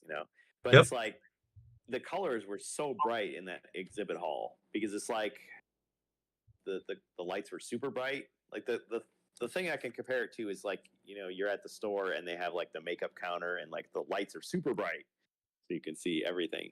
I was like, wow, these colors look amazing. Like, you remember how the Prophecy of Telor dice looked at the Avalon Hill booth. They were so vibrant Yes. because the really, really bright lights and the bright surfaces. Yeah. It's They're like, almost oh, deceptive. Like they're almost like you take it home and you're like, almost like this glowing. looks good. They were so Yeah. bright. It's idealized. It's like you go to the old thing was like, you go to the TV showroom and the TV looks amazing because the angle is perfect, the lighting is perfect, the settings are, optimized. Then you take it Optimized for home the and video that they're playing on it. Yeah. yeah, of course. Right. It's fine tuned to make it look its absolute best. But hey, it's like you can take your game with you and it looks great. Well, so now that you've got the real thing, sky's the limit, right? Do whatever you want. But I enjoyed the project I did. I probably would just do those last few finishing touches.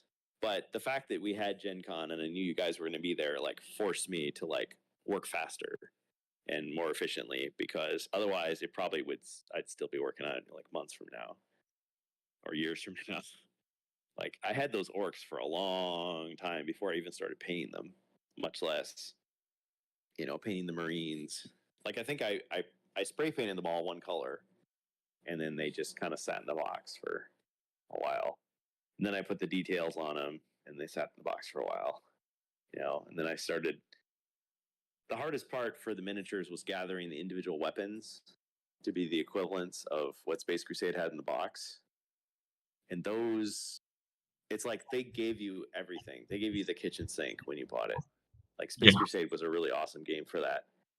Like, I went over to the 40K booth and I was talking to one of the guys that worked there, and it's probably unfair to him because we didn't really do an interview, but it was just like, so why do people say that they don't like, Games Workshop?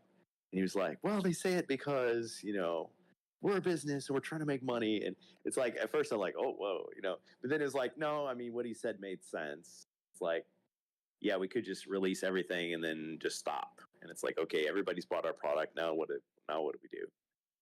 Expand. It's like, okay, well, so we release a new edition and then everybody throws away their old one and buys the new one. It's like, it just keeps happening.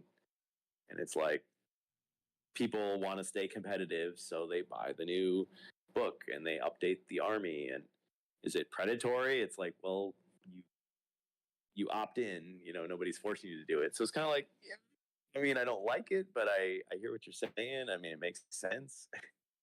So yeah, so because of that, you can't just like buy a huge bucket of 40K pieces that works exactly for what you need, unless you're like Bohemius doing a commission work and you happen to have all these extras that people don't want. You can cobble together, things with imagination and talent.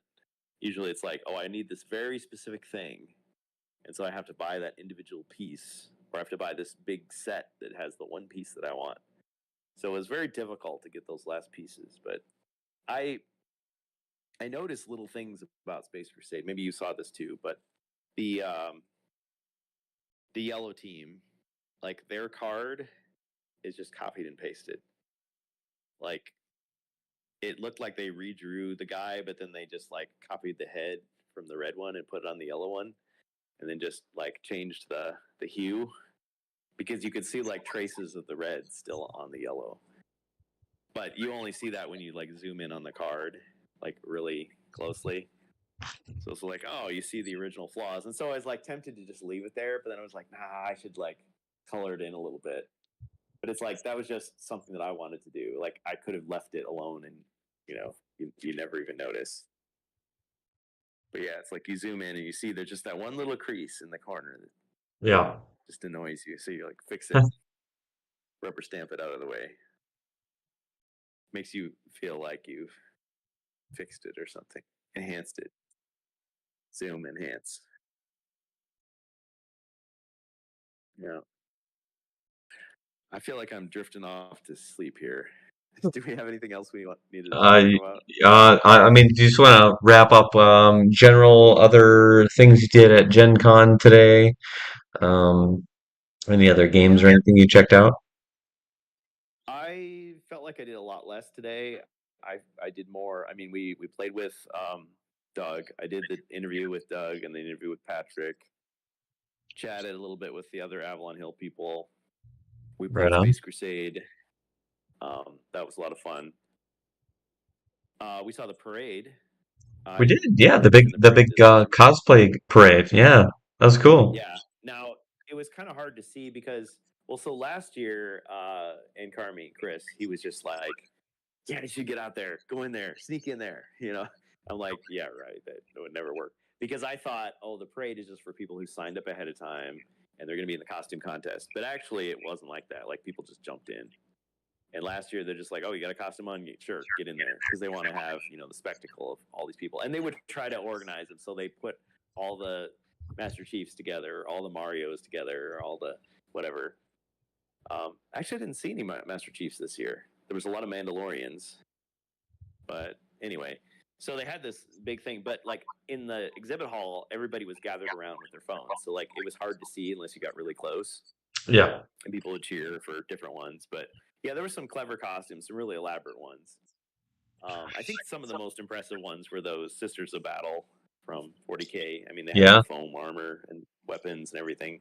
Yeah, man. Boots. Those ladies looked awesome. They were so cool looking.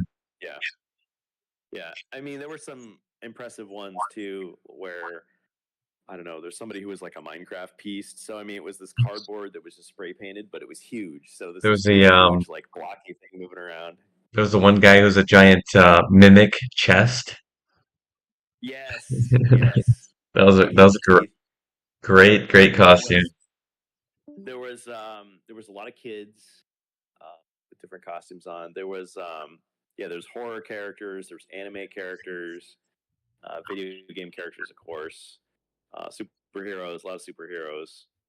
But there were some I remember from last year. So there was this weird creature that was like on stilts.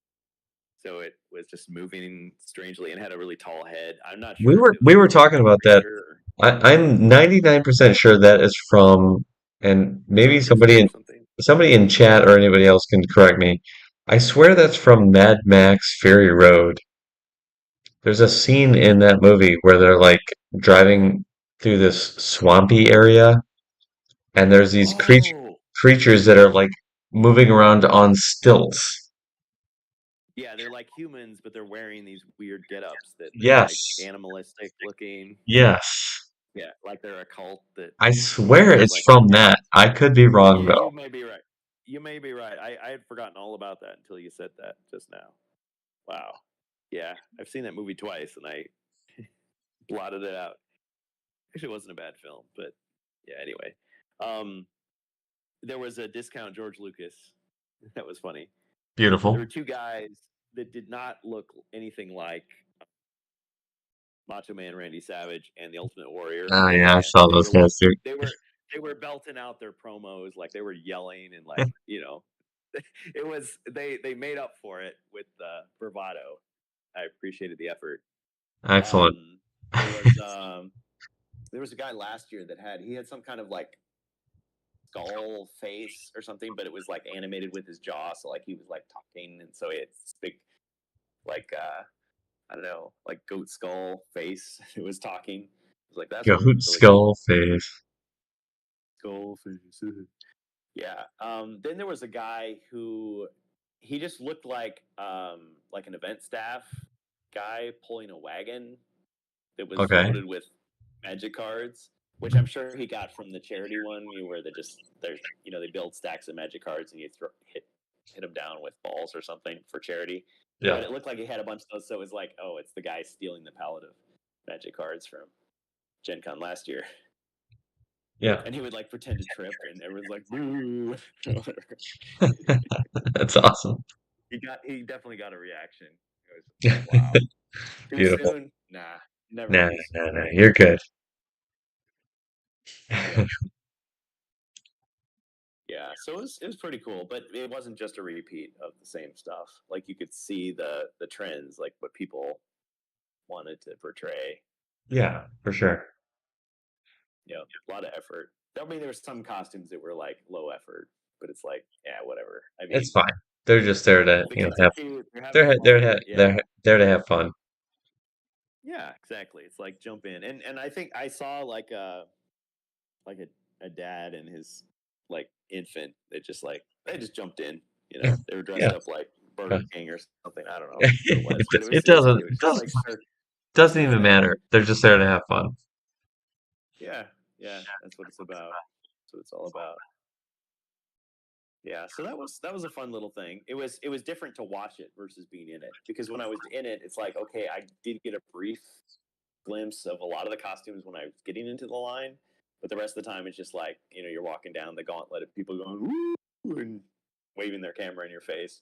And you're like, yay, I'm a guy in a parade. Woo. Here it is.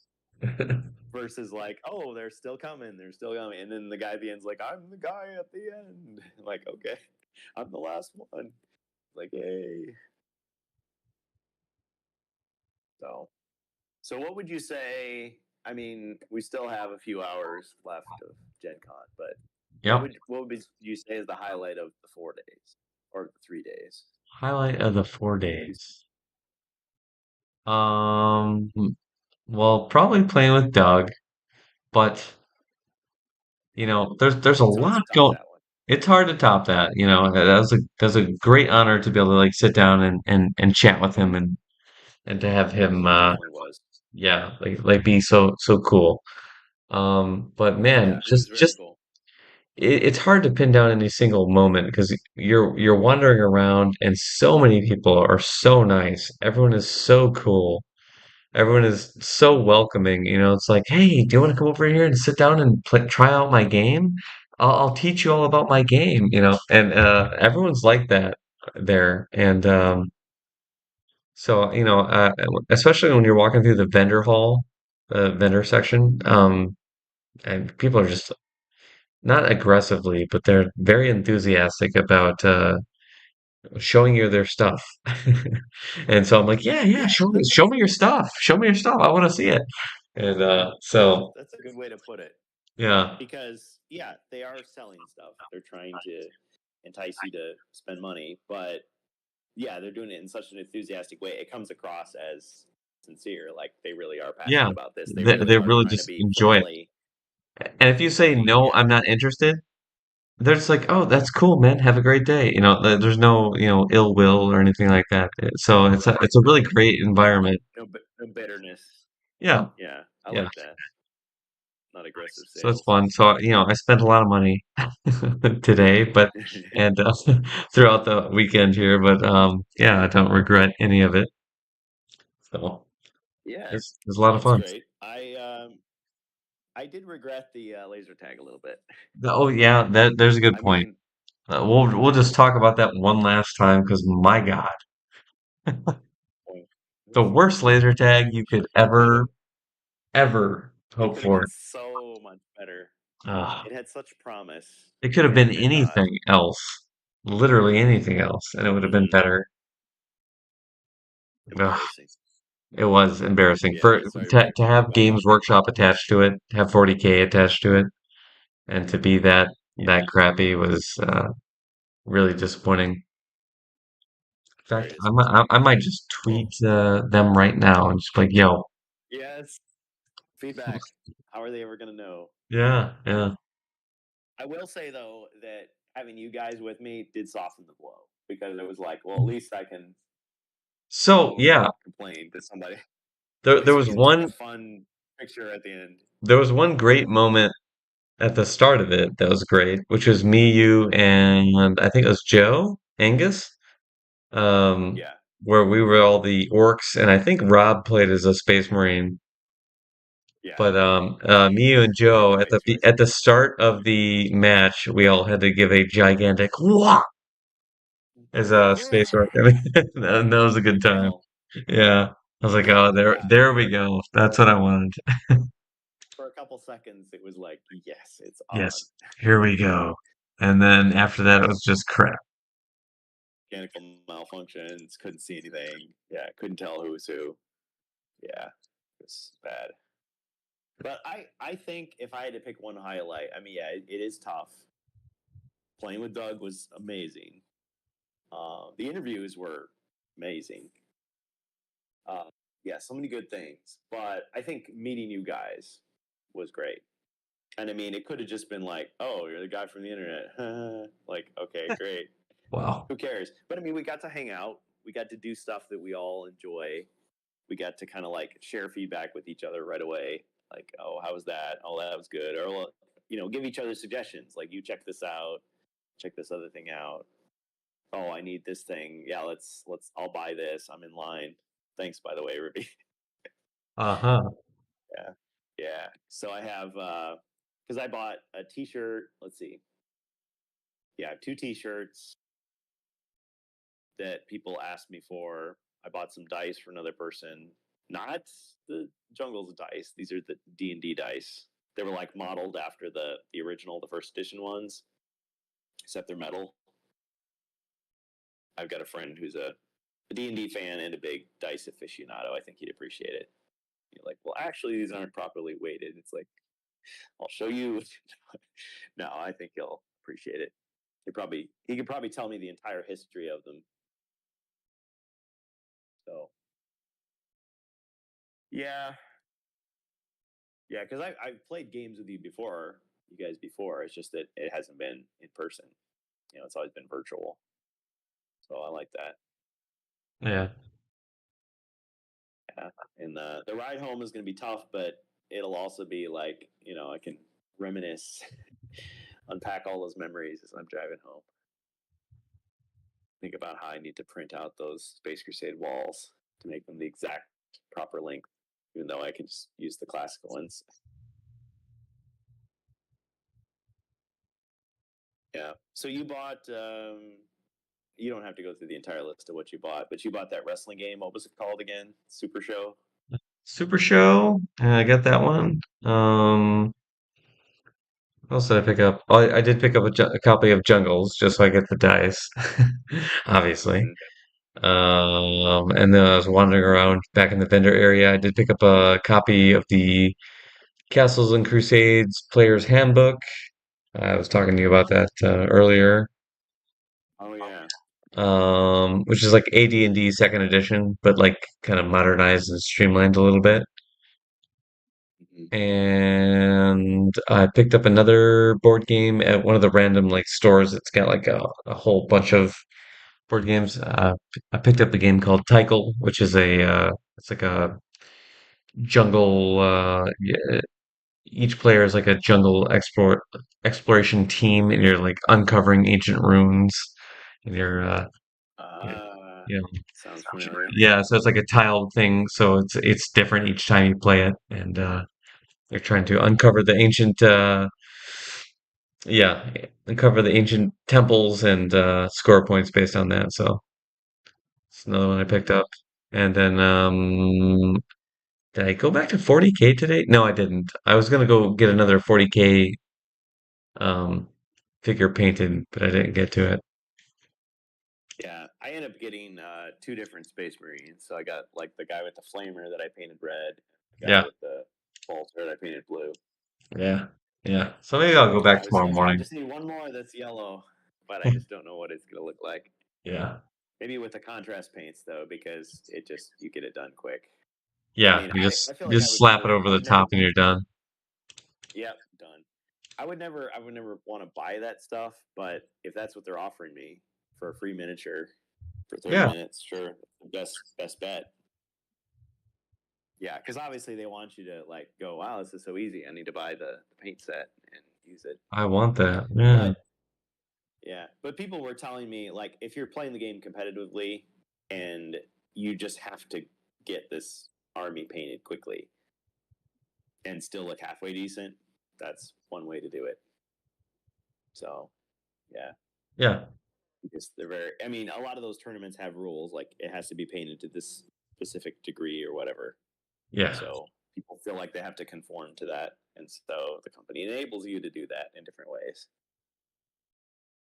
But yeah, anyway, but yeah, they pre-prime it for you and it's Yeah. It pre-assembled. is ready to All you do go is and you just gotta, yeah, just slap it on slap pretty much. slap that paint on there and Quick as you throw it in the can. bag. Yeah, 30 minutes, get it done. Well, they had a speed painting thing too, but I think that was a contest you had to sign up for. Oh, yeah. I don't know. Yeah, try me. I'll tell you what, man. I saw the Wormwood gaming tables. I don't know. You haven't seen those. Oh yeah.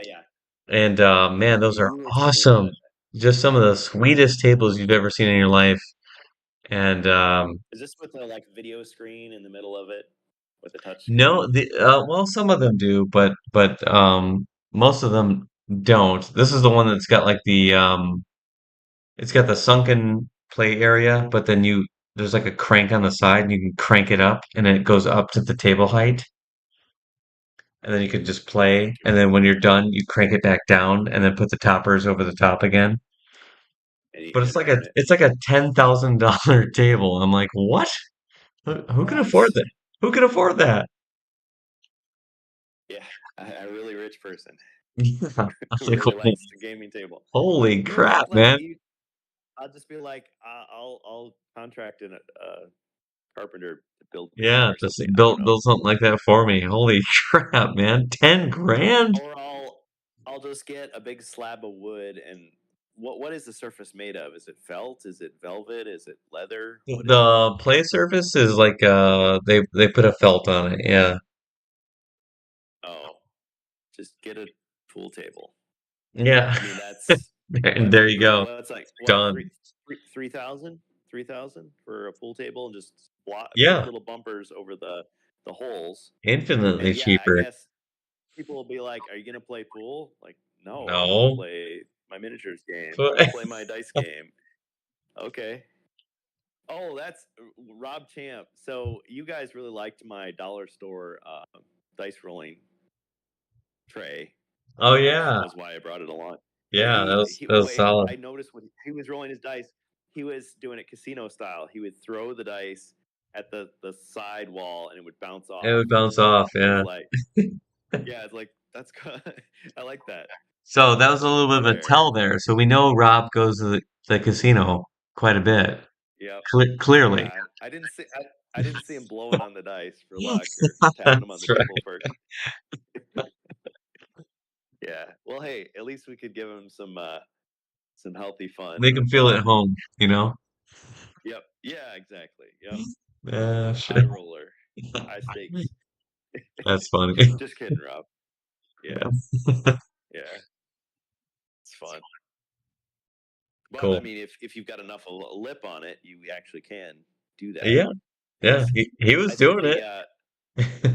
yeah the what I normally was using before we switched to your excellent digital dice with MentorBot on the stream is I was using a cigar box, a wooden cigar box that I bought from Walmart and glued felt to it. And like that's really awesome. I love the sound it makes when it hits the wood, just dampened a little bit by the felt. Yeah. But the lip on it is not high enough that you could actually throw it against the side. Oh no. So, cause, so yeah, it's little things that you learn. You know, people just of course you do it like this. Yeah, it's a little thing. When Doug rolls his dice, he has all the different techniques. It's like sometimes you throw it, you just flip it up, or you just like let it roll out of your hand. Doesn't always work though, because it's like you call it out, like, oh, I know it's going to be this, and then it's like, nope, it's not. Nope. Wrong. Wrong. Yeah. I mean, some people insist on using a dice tower and all that, but if there really was a way to manipulate the dice with your hands, like to get the outcome you wanted, you would think a dice tower wouldn't matter. Like because you could hold it and drop it in just the right spot so that it would always do the same number of revolutions to come out, assuming the dice were like perfectly balanced and weighted. And I don't know, there's just too much. Yeah. It's just a Yeah. game. It's just a game. Come on. Just a game. Yeah. But I mean, I learned a long time ago that at casinos they swap the dice out constantly. I guess one to prevent people from cheating, and two because the dice like wear out because they're Oh, constantly being thrown. Like they have the sharp edges and the edges wear down. So that's a lot of rolling. that's how they A lot get of you. sweaty hands. Yeah. But I think in the casinos you have to like hold it like you in your palm. You can't just like hold it in your hand because then you could be doing some sleight of hand or something. That's what I heard. Anyway. Yeah, well, I suppose we should wrap up. It's been a good convention. I'm definitely glad I did it. It's you spend some money. It takes some time. It You tires you definitely out. spend some money. Yeah.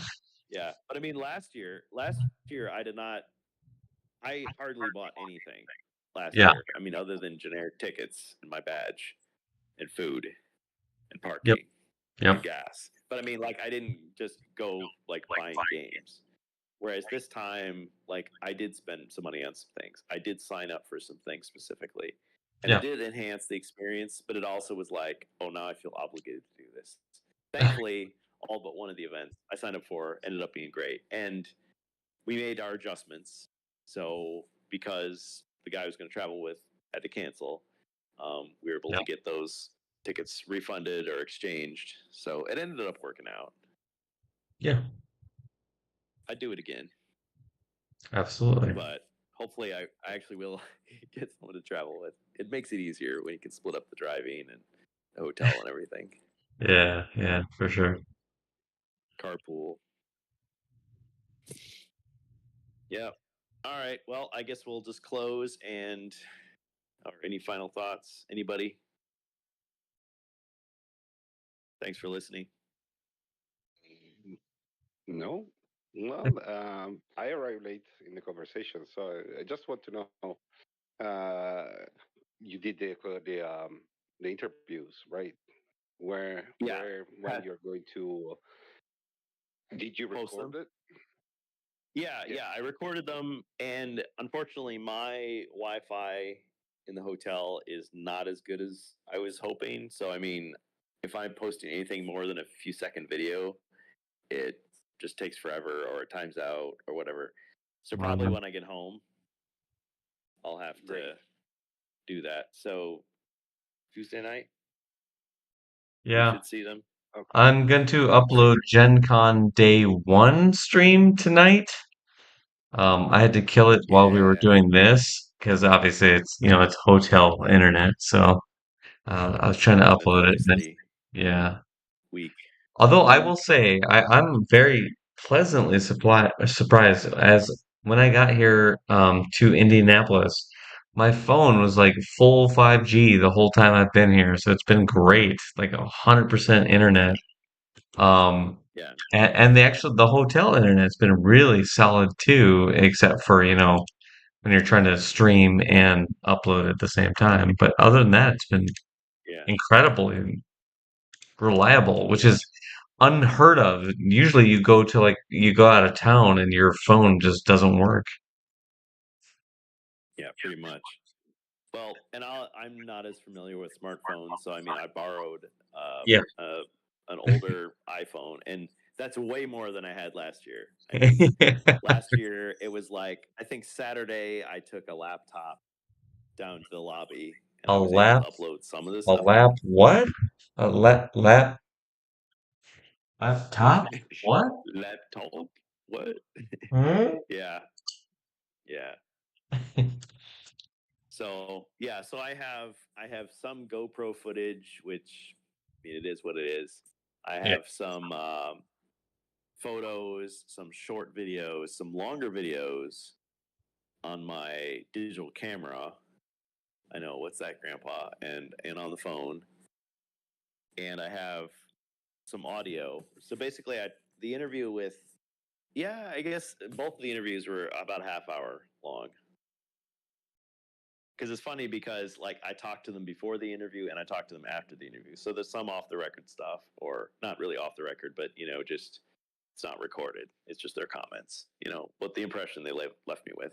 But at least 30 minutes of dialogue in both cases. So you'll probably see, just like last year, you'll just see like a still or a quick intro, and then it just goes into audio. But I tried to give you the highlights from what I remember, because it'll be a couple days before you see it. But yeah, I got to drive home, got to go to work, and then get back on the computer. Fantastic. I actually can start uploading. Since I'm working from home, I could start uploading. because I won't be in a hotel room. Yep. Hey, who knows? Maybe by then they'll be like, "Oh, just kidding. First light's coming out on X date," or maybe we won't know. Yeah. Things just happen, and they just have to adjust. Yeah. By then we'll know everything. Yep. But I will say that today and the last few days have reinforced that I think HeroQuest is in good hands. It does seem to be going the right way so far. And I'm not worried about the future for it. But I'm still going to ask those questions, whether they're awkward or not. I still will make predictions and be wrong, and Oh yeah. hopefully be pleasantly surprised. Spread some false rumors, the Spread some usual. fake news, doomsayer, all that stuff. It's like, Yeah. hey, it's like Yeah. I want so hard to be first, and then I end up being wrong, or I think it's self evident, but I'm missing some information, so draw the wrong conclusion. There you go. Terrible.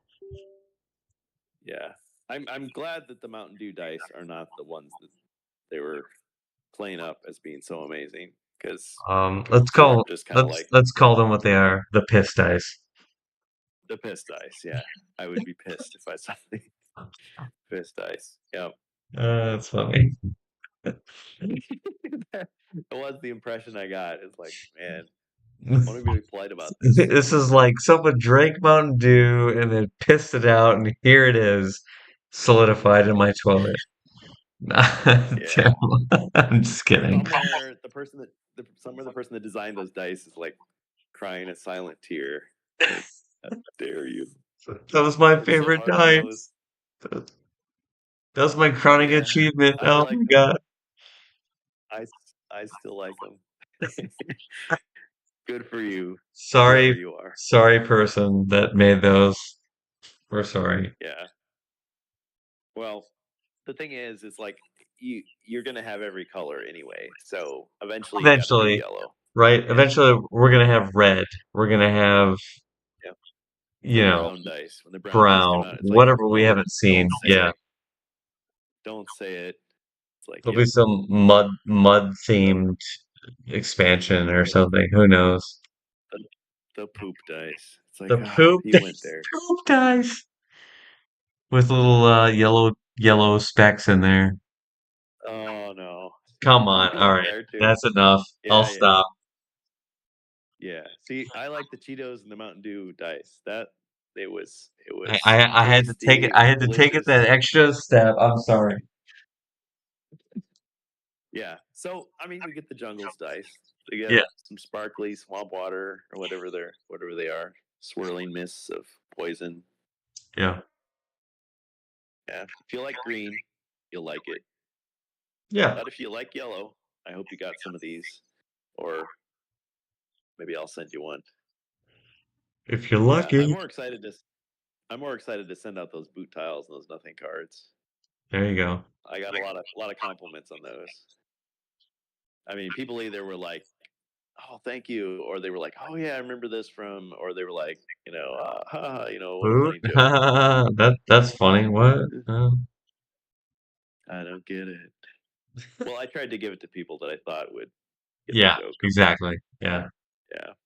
And then Doug had to spoil it and point out the fact that they actually put the boot on the board. It's like they're Uh, really listening to you. Like even the weird, silly jokes that you make, like become yeah. canon. Wait a minute. Like Why the are you being power so we cool have. right now? Stop that. Stop it. Yeah, yeah, they're trying so hard. Yeah, they really are. So we appreciate that.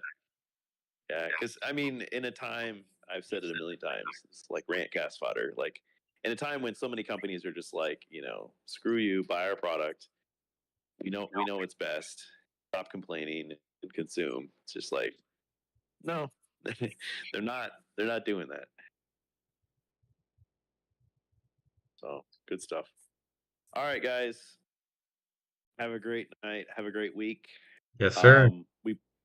We won't be doing a recap tomorrow, but I mean, I guess each of us in our own respective ways will probably eventually talk about it. Post Yeah, on the Discord, so say, something. I'll be driving, you'll be driving. I assume your audio interview will come out with Doug eventually. Yeah. Well, like I was saying a moment ago, I'm thinking Tuesday night I'll have Yeah. time to like upload them. And since they weren't part of a stream, it's like there's no restriction. I can just post it whenever I get Yeah. the time to post it. And it's Yeah, only 30 minutes. I mean, the that's problem I fine. had before is I was trying to upload it to YouTube and it's like, this is an MP3, not a video. It's like, what? Yeah, So then I had to wait until I get home and get a thumbnail, create a thumbnail, and like convert it paste it all. over the thing Yeah, to create like a video that's just audio and do all that. gotcha. So yeah, that'll be up. And then I'm sure when the actual rant cast comes along, we can kind of like recap it again and anything else that comes out since that time, Sounds good. coming soon. So, All right. Okay. All right. You all have a good night. yeah. All right. Everyone take care. All right. Bye. Bye.